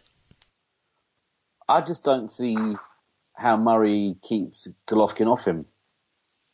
He doesn't have enough power. He can take a shot, but he can't. He's not got big punching power. I think Golovkin might stop him in 6. I'm not saying that's definitely what I'm going for, but something around there. he's brutal, isn't he? He's one of the biggest punchers around, and Murray just doesn't have the tools to keep him off him, I don't think. Yeah, it's hard to rep your flag in this fight. It's really hard. Oh yes, it's almost impossible. There's no, you can do it, but that's just like, minus 2 points in the league. Just throwing points away in it. Points are more important than the flag at the moment. Points make prizes, but yeah, it's difficult. I want to pick Murray, but I've got a brain, and I just can't see what. Sorry, Dan, what did you say? Unlike Murray, right, or like Andrade. Well, I don't take drugs. It seems like the prediction league has ruined your guys' nationalism. Oh yeah, it's taken it. It's took the soul. It got glassed. But Dan, are you in the prediction league? No, man. I don't watch enough of the sport. It'd be a disgrace to the league, I think, if I was a part of the team. You remember that one time when I tried to create my own league, and then I think one guy joined it? Didn't Jack? Yeah, I remember that was Jack Captain tried to join your league by accident. I think that's what I'm going to do. I'm going to create my own league so I can win every single year. Dan's out Heyman League. Exactly. It'll be something like that. It'll be a rendition of sorts. But yeah, I mean, going back to what Kev said, man, like, I hate to be the guy, but don't you think Triple G has to step up if he has no viable opponents in his weight class? Like, who does he fight? Yeah, I was talking to Kev about this subject during the day. I'm kind of on the fence because I see both arguments. Like, if you listen to The Voice, a lot of people saying, he needs to step up. Sorry, a lot of the callers say he needs to step up to 168. Better fights out there for him. But he might step up to 168 and no one fights him. Everyone ducks him like they're ducking him at 160. So, but here's my argument, Cam, is he doesn't have to move up, but he should explore the options. Like, the people that, like, are arguing, like, on The Voice that, like, he shouldn't move up are saying, like, oh, say DeGale wins a title and is impressive and he's open to fighting Triple G. Triple G shouldn't fight him. He should fight whoever is fucking holding a paper title at 160 instead. Like, which would you rather see? Him unify 160 or go up and fight a title holder at 168? You know what I'm saying? Like, maybe the fights might not come, and if they don't come, you can't blame Triple G for that either. But he should at least explore the opportunity and see that it's out there. Yeah. If they don't want to fight him, you can't shit on him for exploring the opportunities. Like, he wanted the Chavez Jr. fight, and Chavez Jr. didn't want to fight him. You know what I'm saying? Yeah. But, like, to say that he shouldn't explore any opportunities because he could still make 160 and he didn't unify the division, like, I don't need to see him unify the division against all these guys that are at the same level in the weakest division of the sport to prove that he's the best middleweight. I know he is. So it's like, if he's not going to get a Cotto or Canelo big money fight where he has the right to earn big money because he's the man at that division, then, he should be exploring other options and seeing if he can move up. Like you said, people might duck him and he might not be able to, but you don't know until you go out there and try to make the fight. Because at the end of the day, we all know he's the best in his division. But at the same time, if you look at his resume, like, who's one name that he would put on his, obituary? Like, who's one guy on his record book that you're going to look back and say, wow, that was a great performance? That's the problem. That's why he needs a Cotto fight or a Canelo fight. That's why he deserves to hang around and see if someone comes up over the next year who looks like, the real deal and fight him. Because, he shouldn't just have to leave because, I don't know, I think, he wants to be seen as the best in that division. He should be allowed to hang around. People will remember it if he goes on a big winning streak. When you look up on Wikipedia, yeah, but I'm not talking about us now. It's like, that's how you build your legacy. Like Monaco, like when B-Top had that 19-win streak at middleweight, I mean, he was fighting fucking nobody. Same with Roy Jones. Like, is that shit that you want to see? And people make the argument, how come you didn't tell him to move up? People were telling him to move up to fight Roy Jones the whole time, and he was trying to. Yeah, it's not like he wasn't trying to make that fight. That was the big money fight. He'll still be remembered as that, though, wasn't he? He'll go down in years to come. But that and $1.25 will get you a ride on the subway, bro. Like, yeah, he has 20 defenses against 15 guys you can't name. Right. You know? I don't want to fucking see that. He went 12 rounds with William Joppy after Trinidad fucked him up in 2. Like, who cares? Like, Fuck you know up. what I mean? He beat Robert Allen 3 different times. Like, who cares? Like, and Hopkins is my favorite fighter. Like, But Hopkins is my favorite fighter. Well, up? I'm sorry to cut you off, but he's not my favorite fighter, but he gets my respect because of the shit that he did after that streak. The shit that he did before that exactly. streak. He's more known for what he did after 160 than what he did in 160. Right. Right? I agree. When you think of Bernard Hopkins, you think of the wins he had outside of Tito and De La Hoya. All you think of the wins are the Pascals, the Tarvers, the fucking the winning titles late in his career, and fighting Calzaghe, and you think of those fights. Like the Tarver, you said the Tarver one, right? Yeah, the Tarver was the first biggest one. Even Pavlik, that was over 160. Those are the fights you think of. Pavlik, Tarver, Winky Wright, fucking Pascal. Those are the fights you think of. Tarver, Winky Wright, Pascal. Exactly. I agree, Lim. My 2 cents. My 2 cents. We're on the same page. We're literally on the same page. In different books. No, but my 2 cents. If Triple G was fighting twice a year, then I'd say move up because the level of competition at middleweight is not that good. But considering he's fighting 3-4 times a year, I don't mind him staying at middleweight and fighting people like maybe Lemieux and Murray, who are obviously fighting this week. And I think there's a few other decent middleweights that would give. I think Andy Lee versus Triple G would be a good fight. That was signed for last year, but Triple G's father sadly passed away, and then that fight got cancelled. But I still think there's good fights at middleweight. Obviously, we all know it's one of the weakest divisions, but I don't mind him staying there. I think he's allowed another year, another 4 or 5 fights at middleweight. Say out of nowhere at the end of the year, Andre Durrell called out Triple G to move up to fight him at 168. Would you rather him fight Lemieux or go up and fight Andre Durrell? It's a complete hypothetical. You would say, fuck it, stay at 160 and defend your title? Or would you say fight a guy who's probably better and bigger, stronger, and more well-regarded? I'd rather see the Lemieux fight. I agree. You know, I'd prefer to see that. No, I don't think I'd rather watch a guy that Rubio beat up. I don't know. But I don't give a shit about Andre Durrell, really. Anthony Durrell. Say it was Anthony Durrell. I'd rather see Anthony Durrell for the title fight. Yeah. I prefer Anthony Durrell, or if it was Andre Durrell, I prefer. So if Anthony Durrell said I'll defend my 168-pound belt, you would rather that? Yeah, but absolutely. It's the small. That makes sense. He's a small middleweight man. He's got He's not small middleweight. He's not that small. He fought at 165 in the He goes in the ring at 170, mate. It doesn't matter. It doesn't matter. I hear that argument all the fucking time. He fought at 165 in the amateurs. If he fought at 165 in the amateurs, he could fight 168. People's 160 in the amateurs. Trust me, dude. Triple G may not look like the biggest guy, but he's a dense person. Like, again, I don't want to get too into it, but if you watch him try to make weight, he's still running on the morning of weigh-ins. I mean, he's wearing plastics 5 weeks out. Dude, trust me. So what's he weighing? What's he weighing now?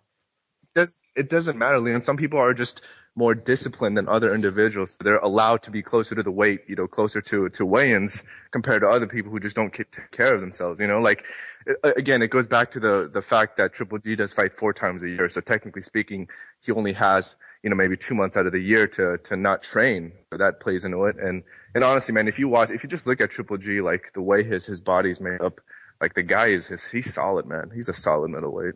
He could be a 150. He could go down to 154 easier than he could go up to 168. I think he'd die if he tried to make 154.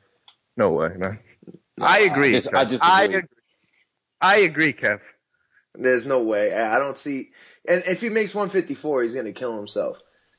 Yeah, I agree. Go back. It doesn't look like that to me. His last 30-day weigh-in for this fight against Murray, look it up. He was like 170 something. You telling me he's going to cut down in 30 days from 170 to 154, no problem? That's tough, man. I agree. I think he could get down there, but I just don't see him being a massive super middle. He won't be a massive super middle. But if he you got to understand, like, Bernard Hopkins kept his weight down because he knew he had to make 160 3-4 times a year because he wasn't making money. or he was just fanatical and knew he had to stay in weight and Exactly. never wanted to get Fanatical. too out of shape. But as soon as he's moved up to 175, he looked like a regular light heavyweight. He wasn't looking small in the ring next to anybody. He just didn't have to keep his weight down. Here we go. Golovkin, 30-day weigh-in versus Martin Murray, 172.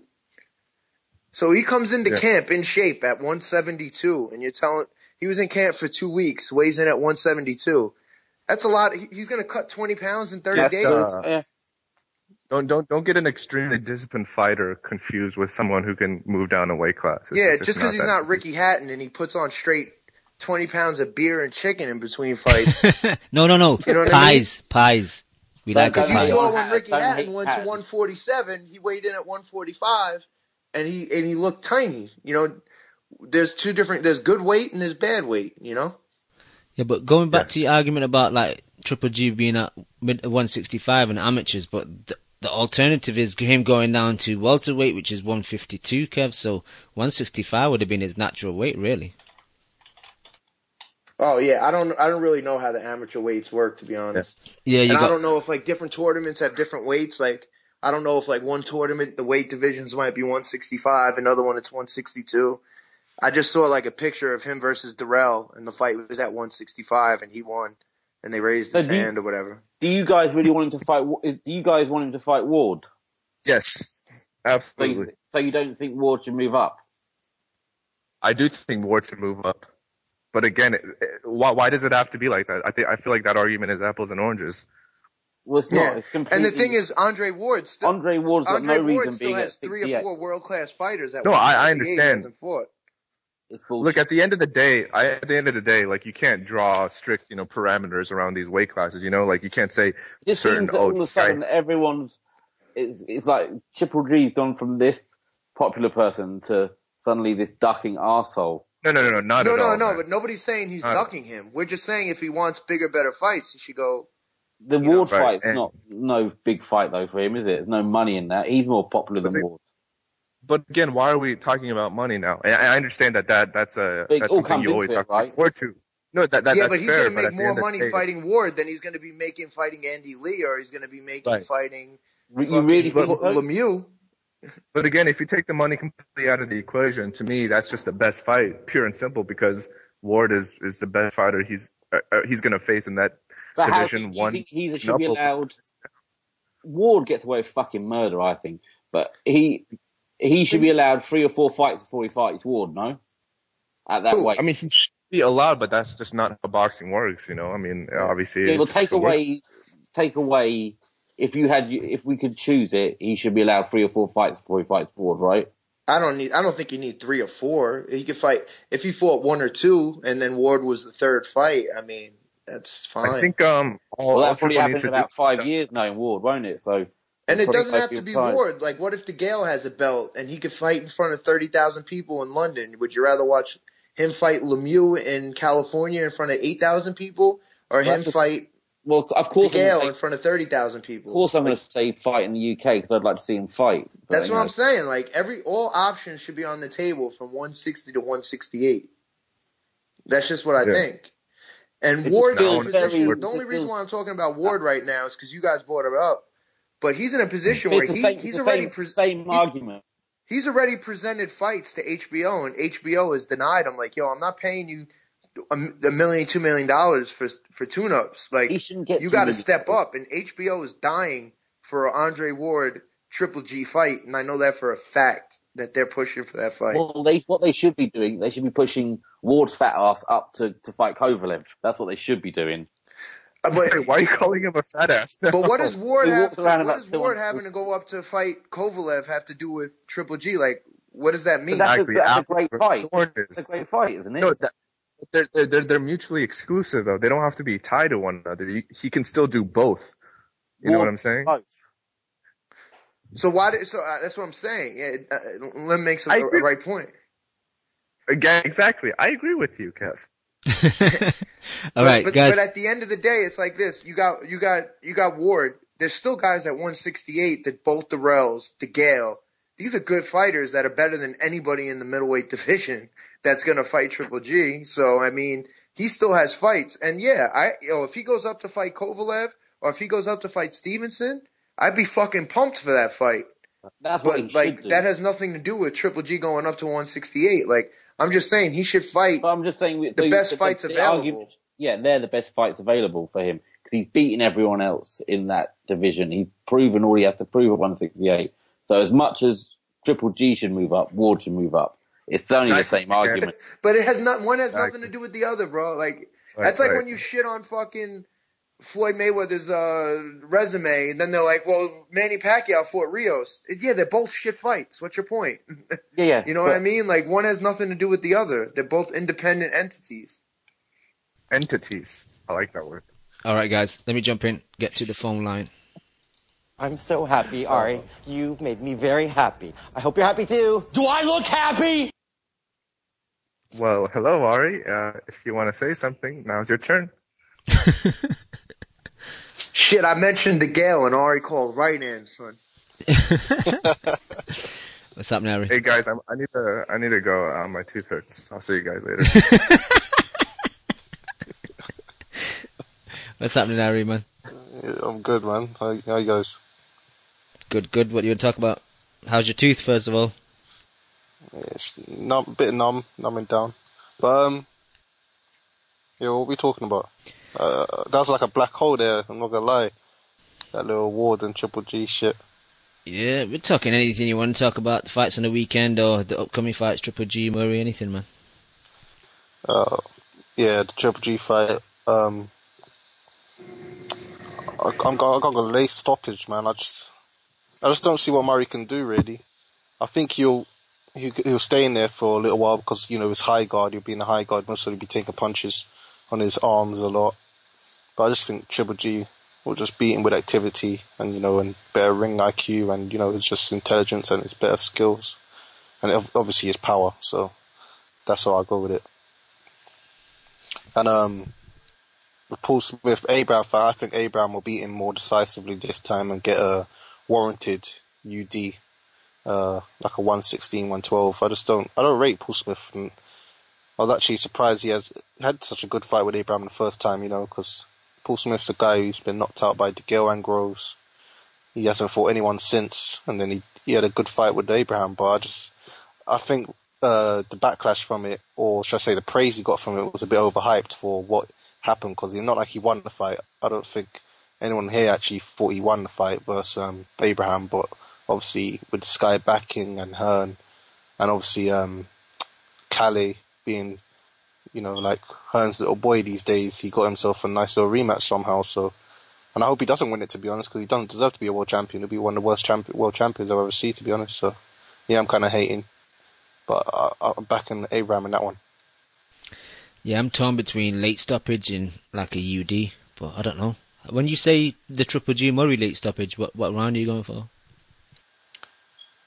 I'd rather not say, because I'm trying to get up this league and I don't want guys copying me. Nah, like, you're pretty low now. No one's going to scroll that low to have it. They've jumped off that bandwagon, mate. They've jumped off that bandwagon. No, I'm making a revival. I don't know what you guys are talking about. Nah, everyone's copying... I'm creeping back up. Nah, everyone's copying Segura's picks now. So shout out to Lukey as well. Lukey's in third. Yeah, Lukey. Kevin and Lukey having some podcasts where they're just ranting about random shit. Yeah, I heard Kev on that shit. Kev was going off on who was he going off on again? He was going off on... Was it Floyd? No, it was Heyman and... Oh yeah, that was it, Heyman, yeah. Yeah, Kev's a joke for that one. But anything else, Ari? Did you see... what did you think of the controversial stoppage, Rose and Jones? Well, I said it to you. I can't remember if I messaged you. I can't remember who I messaged, but I was just saying that I think it's time these British refs just left, man. Like, where's the young hungry British refs? Where's the young ones? I don't see no 20-year-olds or 30-year-olds in that ring. I just don't understand what's going on. We see the same old stiffs like Terry O'Connor. I couldn't trust him as much as I could touch him. I'm not gonna say throw him because the guy's too big. So, I just don't trust him. Like I, every time I see him, I just think of the Calzaghe Manfredo fight. Yeah. He's obviously got a wink from Warren. You know what I mean? And obviously, Ian John Lewis is just a plum. He's a joker. And apparently he's got a book out. Who the bloody hell wants to read your book? I am the ref, is it called, or something? Who the fuck wants to read your book? I am the referee. You obey my instructions. It's just time these guys go out of here, man. It's just, we need some new blood. It's just ridiculous. I totally agree. I'm not going to act like I'm upset for Rose, because I'm not. You know, guys, I've said it before, where I don't even think Rose deserved that title shot. I still think Maciel beat him. Yeah, we said that earlier. You know, he got his hand held basically by Hearn to get himself a title shot and, you know, make himself some nice, decent money. He kind of embarrassed himself on the big stage. But then after the fight, he's talking about he wants to get back to the world level. It's just, you know, it's a bit delusional. So obviously, that's gone now. I don't think we must certainly see it again. But he's never going to do anything again. They must really get a rematch. I really don't see him being Carson Jones, because he hasn't got the power to knock out Carson Jones, and Carson Jones showed he's got the power to hurt him. So I just don't see. And Carson Jones is usually a slow starter. So if he's doing that to you in the first round, I don't see you like being able to take it for 12. So if they did do a rematch, I think you would get knocked out and properly this time. That was a good summary, Harry. And one last thing, you sent me a message early today saying you wanted to have a little rant about LSC. Was that regarding like the whole situation, like leaving his contract with Golden Boy? Not just that, I read, I think it was a boxing scene article, I can't remember, it was on one of the forums I saw it, where the guy's talking about, I wanted to fight Rigo, but Heyman said they wouldn't be a good fight for the fans or something like that. It's ridiculous. The guy's making, and he's been getting away with it. Like, we all put heat on Garcia because of the Salka stuff, but this guy, Santa Cruz, has fought two of his, basically his sparring partners. Most of them called them up, or, you know, he had them in the gym one day. It was like, hey, do you want to make a little bit of money? Just lose to me. I'll make a fortune off you guys. You lot make at least like another 50k or something. He must really hollered at them. Him and Heyman, it's ridiculous. What you're supposed to be a world champion. Don't you want to unify? Don't you want to call yourself the best in your division, where you've got Rigondeaux there, and you're talking about, it's Heyman's fault that I can't fight him. That's some bitch shit. I thought Heyman worked for you, not the other way around. It sounds like Heyman's your boss, no advisor. And also, you spoke to me earlier, I think it was over the weekend, and you're saying that Heyman signed Kiko, so that's the obvious fight next for LSC, you think, yeah? Yeah, I think he's fighting Frampton's leftovers, so it looks like the mighty have fallen with Leo Santa Cruz. Like I've said before, he's irrelevant to me until he fights someone credible, and I'm sorry, but Frampton beat this guy twice. You're not getting no plaudits with this one. If it happens, and it will happen, in my opinion. I don't see other reason for them to sign what's his name, Martinez. There's no other reason. There's no other fighter in that division for them, unless it's going to be Mares. But either way, Frampton's beat this guy twice, and you're going to fight him. Nice. Anything else for us, Ari? That's it. But I'll stay on the line, but I won't talk much. I agree, Ari. Good point. Thank you, Kev. No. I appreciate your opinion. Ring corner, Kevin. Ring corner. Hey, Kev, actually, I remember I saw some boxing scene about your boy, Shawnee. I heard someone calling him out. Did one of his Cuban fighters, guy. Yeah. Did his fight pull out or something, and then he went on Twitter about it, and someone else hollered at him for it? It was Sean did it, and then Carl Moretti got involved. Yeah, what's going on with that? He's the HBO guy.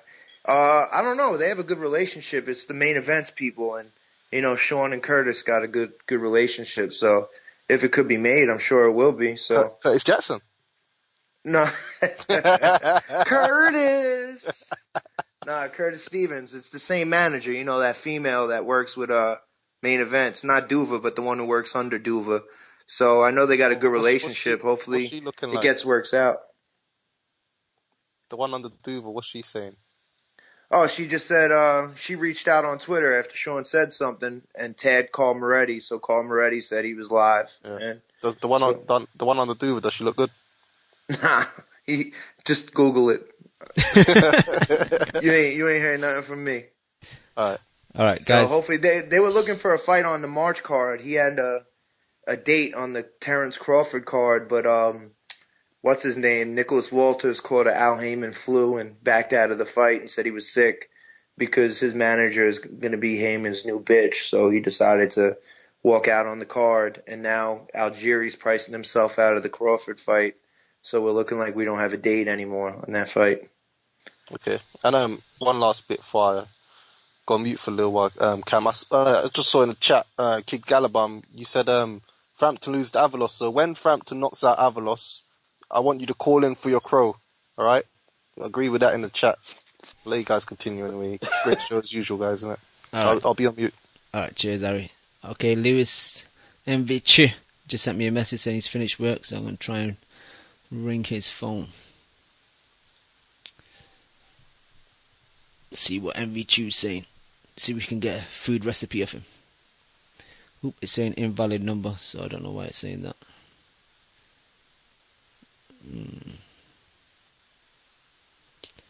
Okay, invalid number. That's going through now. Nope, not working. Alright, we'll carry on anyway. Okay, not much else to talk about, guys. If you want to, any topic you want to jump in now, if not, I'll get some final thoughts and we'll get out of here a bit early. Okay, no one's jumped in. Early. Kevin, you got any final thoughts for us? Yeah, Andrade should stay off that shit and get in the ring. I don't know. I hope Triple H,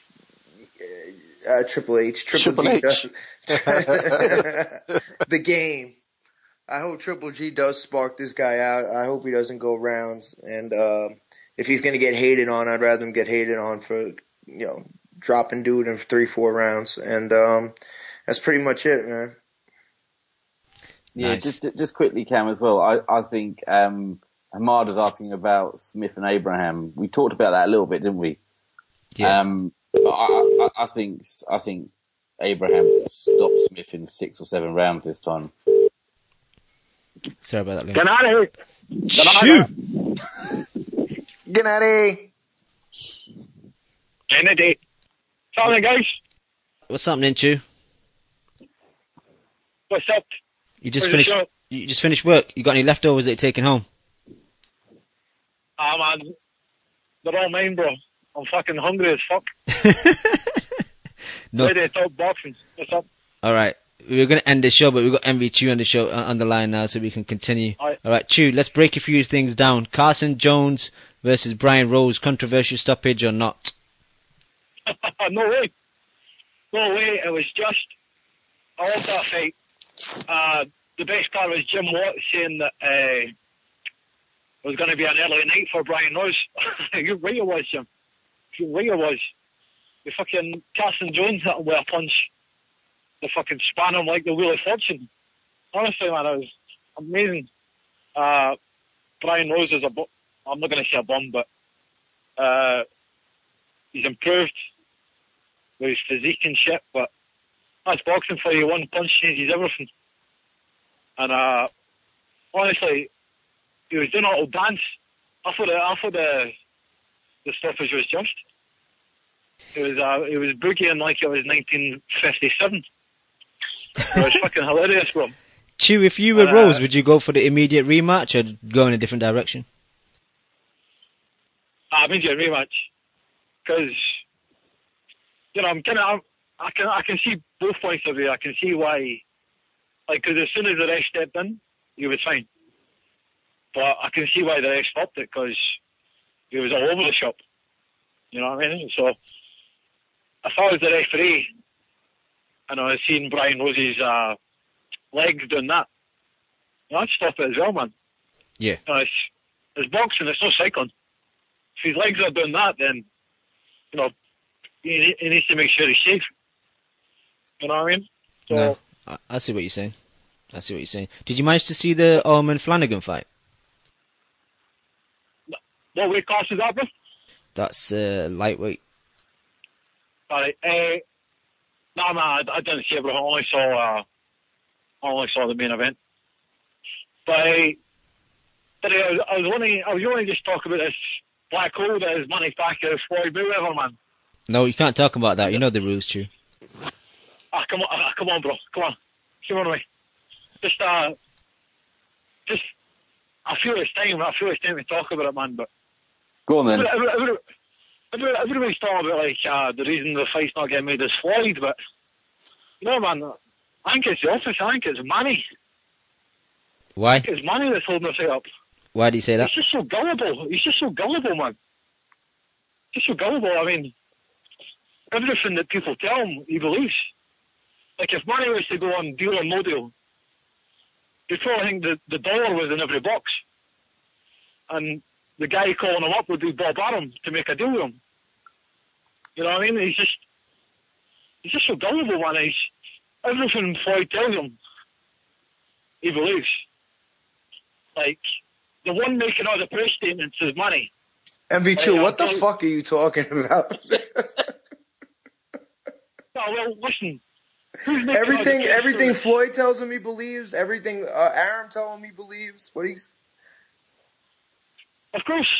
Who's making all the press statements to boxing scene and to all these websites? Floyd's not saying a fucking thing. But Floyd doesn't talk to any press. That's why, except Fight Hype, and Fight Hype is talking shit too. No, but bro, honestly, Manny's talking all the time, saying, couple days away. That's it. We're just dotting the I's, crossing the T's. It's coming. Here we go. It's nearly there. It's already there. He's been sitting there for weeks. And I think Floyd's just buying time to find an excuse to get out of it, man. Honestly, they could have made this fight a lot bigger if they just signed it earlier. As it is, like they're leaving it to the last minute. And I think they're just turning away a lot of fans just doing this, man. Just all these fucking games. You know what I mean? Just get it on. Look at Ruslan Lucas. No, but Chew wasn't that supposed to get announced at the Super Bowl? And then wasn't that supposed to get announced at like the NBA weekend that we just had? Everyone's just like making shit up, man. You read articles like, yeah, it's done, it's gonna get announced in a few days. That shit's not happening, man. They're all making these articles up. No one knows what they're just writing. They're just filling it up. They're just trying to get traffic to their own website. Exactly. That's all it is. Exactly. It's just all nonsense. Exactly, Cam. Everybody just wants traffic on their websites, hits on their videos, and that's it. So they post the fucking Floyd article and shit. The only person who's posted anything credible this whole time is that guy Pugmire for the LA Times, and that's it. I haven't heard anybody else attribute anything to a source that they would ever name or anything. Yeah, but yo, Chew, fuck the subject. Let's get to triple gangster Golovkin. He's fighting this weekend in Monaco. You're a big fan of this guy. I think he's one of your favourite active boxers at the moment. Can you see Murray doing anything, or is it going to be a whitewash? I think Murray's style is defensive. He's got that kind of winky right, kind of high guard kind of shit. And I think when I've looked at Martin Murray's fights, he encourages people to go to the body and then he'll counter them as they step in. And but I just don't think Martin Murray's got the power. I mean, I know he's got the size. He's a big middleweight, but he doesn't have like a noted right hand. His jab's not that great. And how's he going to make Golovkin think about it? You know what I mean? I think he's got a good time in Martin Murray, but you know, Golovkin's smart. He's not going to just rush in. I think it's going to be a long fight. I don't think it's going to be a 2 or 3 round knockout. I think if Murray wants to, he can stink the place out. Everybody's expecting Murray to get knocked out, so in a way he's got nothing to lose. And he doesn't need to make the fight. Golovkin has to. So he can just show up, do what he does. You know, fucking go back into his shell. And Golovkin can be the one pressing, but you know, it's not as if the crowd in Monte Carlo are going to boo if the fight's boring or shite. They're just going to sit there with their fucking prawn sandwiches and eat that. So when you put in your predictions for the league, like what you're going to go for, then you're going to go for like a mid stoppage or late stoppage. Going to go for a Golovkin late stoppage, maybe about 11 or 12. But I wouldn't be surprised if it went to a decision. But yeah, I think maybe even a corner stoppage. Yeah. Yeah, I definitely think Golovkin breaks it down, but I don't think it's going to be a kind of a one-punch off here. I think Martin Murray's the best opponent he's ever faced. Golovkin. Like, he's fought Sturm, he's fought Martinez, beat them both, didn't get a decision. Keep it. What after, man? Alright, cheers, buddy. Right, so it's going to be a great fight. For Golovkin, Mark Murray's just going to stink the place out, man. Okay. And also, same night in Germany, it's not as profile big fight, is a rematch. King Arthur Abraham, Paul Smith. What do you think? Paul Smith. Not a big fan of Paul Smith. Sure, you guys have talked about it. I think Paul Smith is the worst of the brothers. This isn't saying he's a bad fighter. He's not on a world level. And he's kind of bored. and he's grumpy as well. Arthur Abraham is just I don't know if he's short or whatnot, but he's not a super middleweight. He gets away with it by fighting guys who aren't on his level. That's acceptable. So I don't know. Like I think Arthur Abraham will probably win another comfortable decision. I think Paul Smith is an actual super middleweight, whereas Arthur Abraham is kind of stuck in the somewhere in between middleweight and super middleweight. I see probably a couple of knockdowns for Arthur Abraham, and it'll be a unanimous decision. Nice. And you got anything else? You don't for think us? Paul Smith's strong enough, Chew? Nah, man, I've never. I've watched a couple of fights. I've never really seen him get a knockdown, never mind a knockout. He's been knocked out a couple of times. He ain't got no chin on him. Yeah, but if memory serves me correct, he won 12 rounds with him last time. So, like, what's Arthur Abraham going to do differently? You know what I mean? What's Paul Smith going to do differently? Actually, I think it'll just be the same fight. Maybe Arthur Abraham underestimated him, but I can't see. I honestly can't see Arthur Abraham knocking him out. I don't think he's got the same kind of power at super middleweight. I know he fucked up Jermaine Taylor, but that's Jermaine Taylor. You know what I mean? Everybody was having their way with Jermaine Taylor for a wee while. So I think Paul Smith will survive, and it'll be a lot more comfortable decision, no controversy this time. Cool. And anything else for us, Chew? Anything that you've read online or anything else you want to talk about? The only thing I'm kind of really looking forward to, man, is these kind of Danny Garcia and Lamont Pearson. Lamont Pearson, I think Lamont Pearson beats Danny. Yeah, and the more I think about that fight, man, I'm actually quite interested. I know people are shitting on it being a 10-round fight or whatnot, and I can't see it, but man, see if you watch Lamont Pearson's last fight, I know he was fighting a bum, I can't remember his name. Edgar Santana. But, yeah, he was going round him like he was hitting the heavy bag. He was just circling the guy. And I thought, man, that's the best Lamont Pearson I've ever seen. Like, he was just on it. And, if he's got one Achilles heel, if he can't hurt Lamont Pearson, they go on for a long night. But if you've got power, I think you can keep him at bay. You can keep him thinking about it. But man, I don't know, man. I think Danny has a tough night. Like if Lamont Pearson was takes that game plan, I think he could beat. I think Danny's slipping, man. You know what I mean? It's a close fight for Zab. Lucas, Herrera. Is Herrera all that better than Lamont Pearson? That's debatable. You know what I mean? Styles make fights. I think this is a good Styles matchup. And I think Lamont Pearson. I won't be surprised if he actually looks as if he's won, but he doesn't get a decision because I think Danny's their golden boy. And I don't know what you guys think, but I've fucking rambled on for 10 minutes.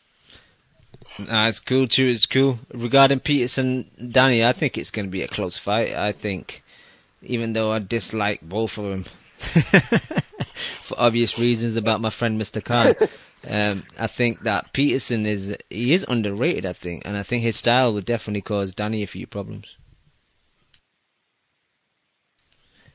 Kev, Okay. Leon, Reese, yeah. sorry, Ari. I think It's a weird fight because it kind of doesn't matter now, does it? Because there's no belts on the line. It's at a catch weight. But I still think it'll be a good fight. But I think Garcia will beat him. I think Garcia's got a lot to prove, and I think this will be his chance to step up. And if he doesn't look good, then I don't know where he goes from there, really. I don't see what he does at 147. I worry about him going up into those weights. I don't worry. I hope he gets knocked out by someone. No, true. Cam's being a bit salty tonight. Get it, Cam. Who's going to rule the 143 division? Who's going to be the new 143-pound king? Danny's going to create his own weight class, the 143s.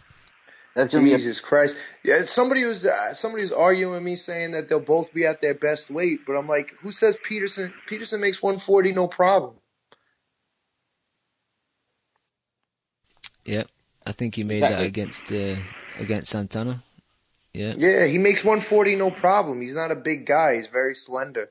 He makes 140 easy. So like, and what you do at 143 against a junior welterweight isn't going to show what you can do when you step up to 147 at welterweight. Like, if you're going to fight a catchweight, fight a smaller welterweight at 145. Like, you know?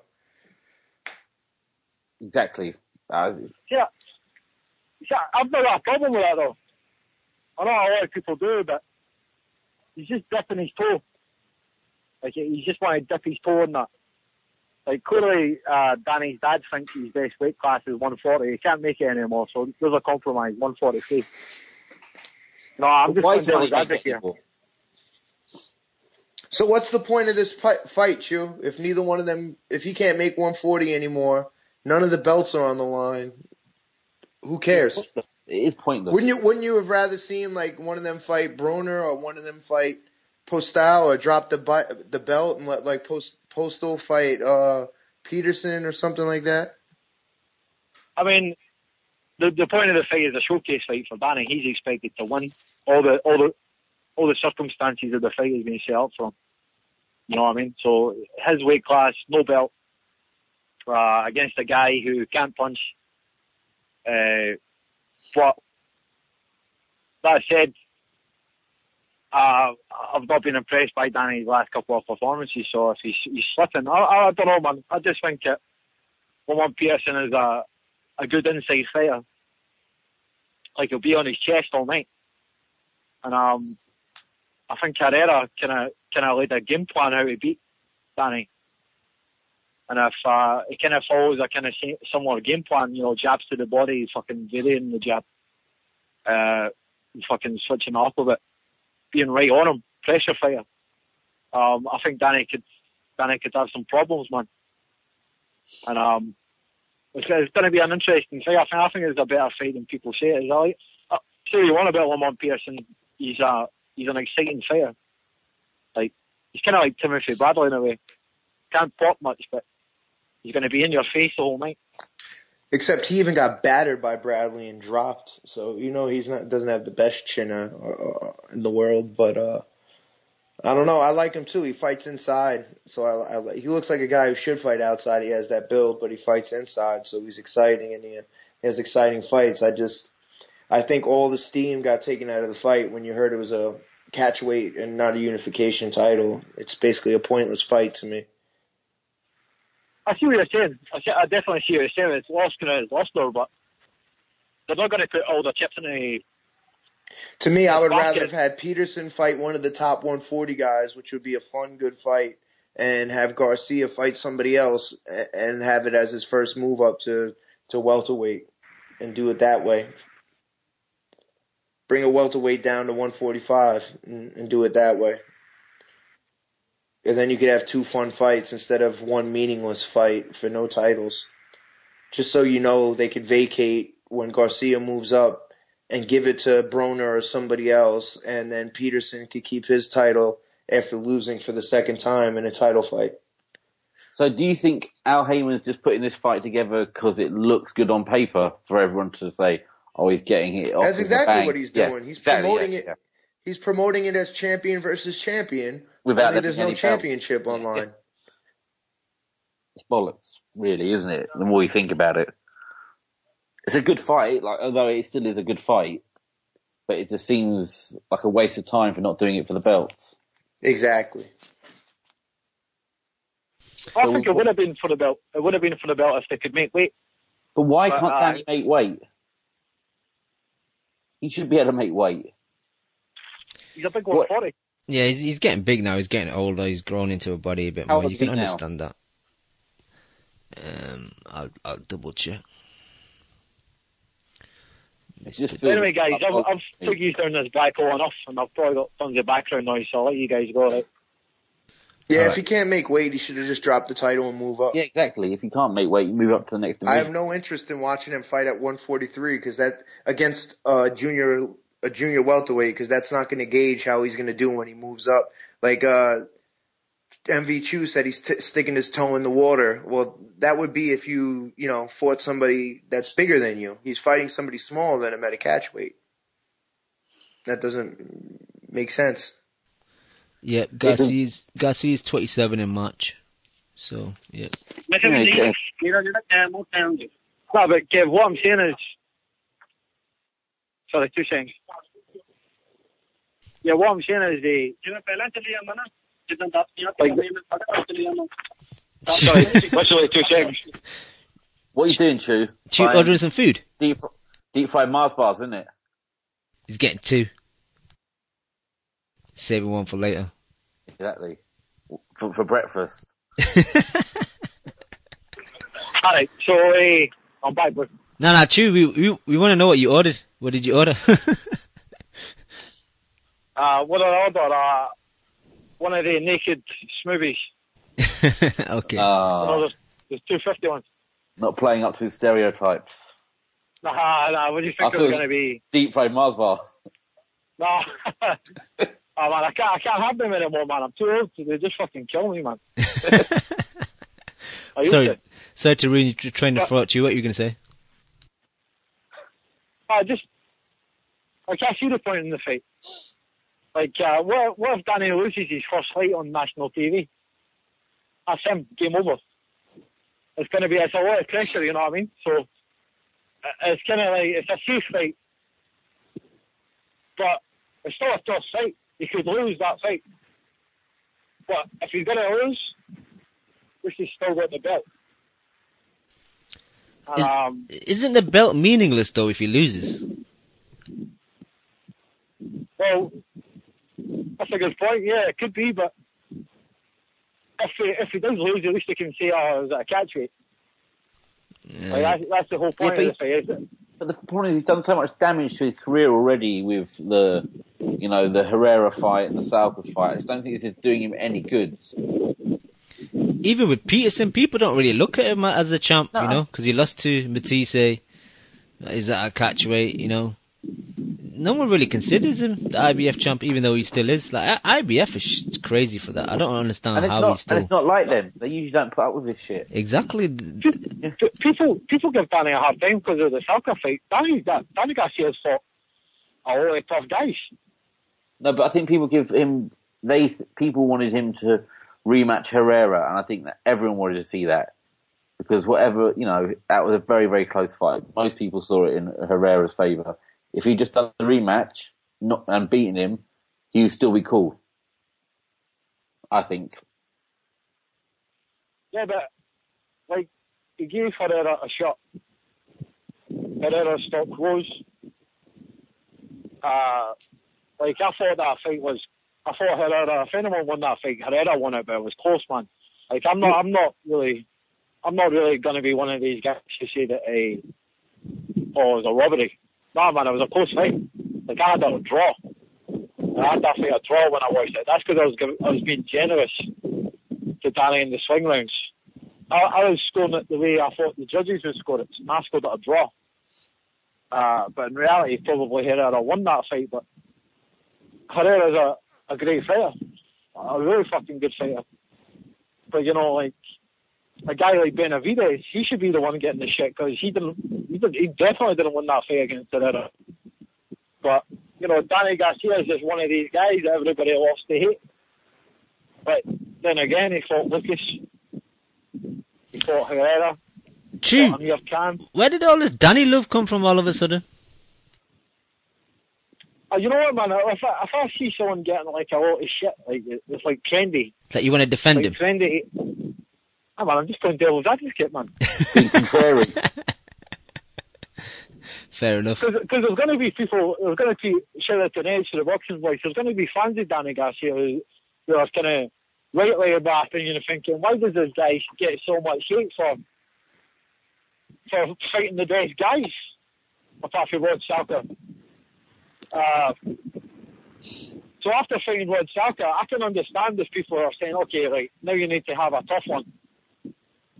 But this is the kind of middle ground where he's fighting a tough fighter, but everything else is in his favour, whether it be the weight, the belt, the venue, you know, the push probably. But, you know what I mean? They're building Danny up for something, like a big fight down the road.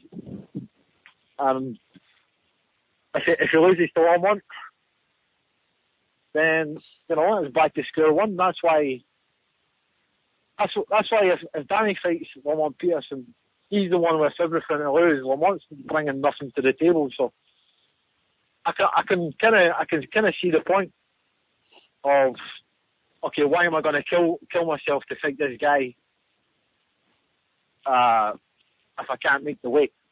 But if he's never going to make, if we're saying he's never going to make the weight again, so they're just holding on for the belt so they can say it's champion versus champion, and then he'll drop the belts. Is that what you reckon? Because if he's never going to fight at 140 again, it's like it's just for this first Heyman card or second Heyman card. I think this is actually maybe a good thing, because Lamont can't punch at 140. Well, he can. He's got a little bit of pop, but he's not got that much pop. So if he goes to 147, you know, he'll probably lose a bit of steam on his punches. So here's the middle ground. Okay, we can't fight at 140. 143, fair enough. You know what I mean? Ah, well. All right, Chew, we'll let you drink your smoothie, man. Thanks for jumping on the show. No worries, guys. Pleasure. Cheers, Chew. Thank you, bro. Leon, just before I rang Chew, you were giving your final thoughts and you were talking about Abraham versus Smith. Sorry, I didn't catch your point. I know, just because Amada was saying, we haven't really talked on it much, but I just think that Abraham will get to Smith this time and stop him. I just wanted to make sure I got my pick out there. But, yeah, it'll be, although now Chew said it might just go exactly the same. Maybe it'll just be exactly the same fight again. Maybe I don't need to watch it. You have to watch it, unless then you have to watch it. Yeah, I have to watch it. Yeah. But yeah, I've said it in the past, so I'll just quickly give my opinion. I don't think Abraham was as prepared in the first fight. I think he's going to be better in this rematch. He's going to be more prepared. He's going to be more focused. I think Smith was the best he's going to ever be in the Abraham one fight. He looked nervous as hell. He looked like he was like cowering from any big punch that Abraham was throwing. As for him knocking Abraham out, I can't see that happening at all. Nah. And I just think that it will either be, like you said, a similar fight, but with a clearer winner, or a late stoppage by Abraham. But maybe I'll decide after the weigh-in. Sometimes I like to see the weigh-in and look at the... Yeah, same here. Yeah, I might see them. Everyone gives, like Amada's saying he wants me to give a Gallagher run. Gallagher makes me laugh. I can't. He's just a joker. I think he just does it on purpose to wind people up. It's like the Mourinho tactic. He takes all the heat off his boxers by just talking crazy shit. I don't know what you think. You always try and stick up for him because he's a mank, don't you? Yes, it's not because he's a man. I think he's a good trainer, but he does talk a lot of nonsense, though. I have to admit, he does talk a lot of nonsense. But he is a good trainer. His record speaks for itself. A lot of his guys are winning mentalities, winning records. So you can't really talk bad about him in his profession. As for his personality, his personality is a bit shit. Like him saying that Abraham's gonna stop, that Smith's gonna stop Abraham. Like, this is this crazy thing to say. But imagine it actually happened. It's not gonna happen. But imagine that. Like, we'll all be eating some major crow on Monday night. Smith is saying Paul Smith has said himself he thinks he'll stop Abraham. See, what's the mentality? Are they trying to get in Abraham's head? Are they trying to G themselves up? I don't understand. I don't think it's going to bother Abraham. He doesn't give a shit about what they think, does he? It's like they're not going to get under his skin, I don't think, at all. So do you think it's Smith just trying to get viewing figures for the fight? Get the British public behind him? He's saying here, tune in to support. You're not getting that much support. I say most people are tuning in to see. I think 50-50 people are tuning in to see you get knocked out as much as people are tuning in to see you win. Yeah. I think he does rile people up the wrong way, doesn't he? Because he's such a miserable bastard. Yeah, I don't think I've ever seen him smile, to be honest. And he always shits on fans, doesn't he? He's like one of those, if you haven't been in the ring, you don't know what you're talking about. You say that every time you mention him, you know. If you go back to every show that you've mentioned Paul Smith, you always say that same thing. Because that's what exactly he says it every time. And I've listened to plenty of boxers who talk about boxing and seem to know shit. Yeah. Not saying that I know anything. I just phone in. I'm just we just watch it as fans. But you're just salty. I think I'm just salty. But he winds me up. Yeah, I understand. He's trying to behave myself tonight, and yeah. No, we'll let you go before the salty meter gets a bit too high. But Ari, I know you weren't on the line for too long, but and you've got toothache. But you got any final thoughts for us? Nah, nothing really. And you guys know I don't fuck with Gallagher, but I'll let him slide on this one. You know, they're trying to G themselves up. I think where obviously they're trying to motivate each other where they think we were close to winning it. Look, like maybe Abraham's not levels above, and I think they were surprised at how close they were. Even though I still think Abraham won by at least 2-3 points. I can't remember. I ain't got my scorecard no more because I got a new phone, but. Yeah, I know Abraham definitely won at least 116, 112. So it's about they're just trying to bridge the gap, and they think they can do it. And that's all it is, really. Fair enough, Ari. We hope that your toothache gets better soon. Thanks for jumping on the line. All right, guys, let me do the chat room roll call.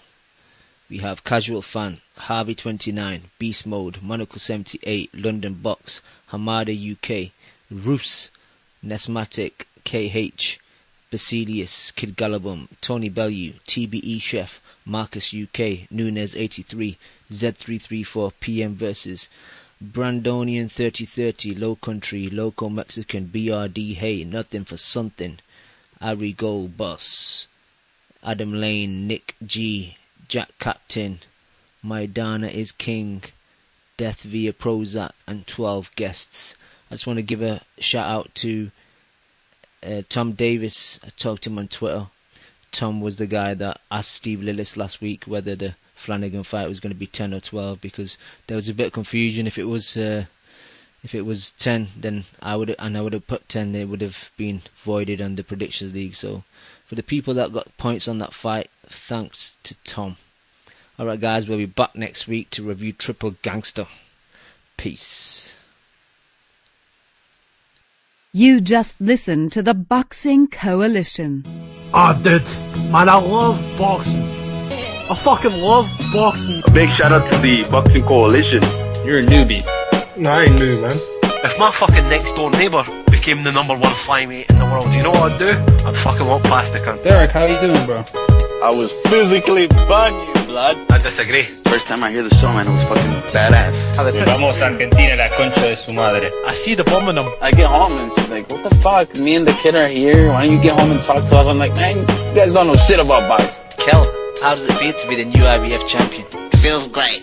Great. Do we really dive into the black hole right off the jump? I think he's hiding glass. Just to play devil's advocate. You want 1 portion of crow or 2 portions of crow? Give me 2 portions with a supersized fries and a large drink, please. I can't binge on what? I'm Scottish. Cringe side? But you won't rush Anthony fucking fat ass Joshua, would you? He's not fat. How about you tell us what you weighed for your final thoughts? My weight? Thank you for listening to the Boxing Coalition. We are live every Monday, 10 p.m. to 1 a.m. UK time, 5 p.m. to 8 p.m. Eastern.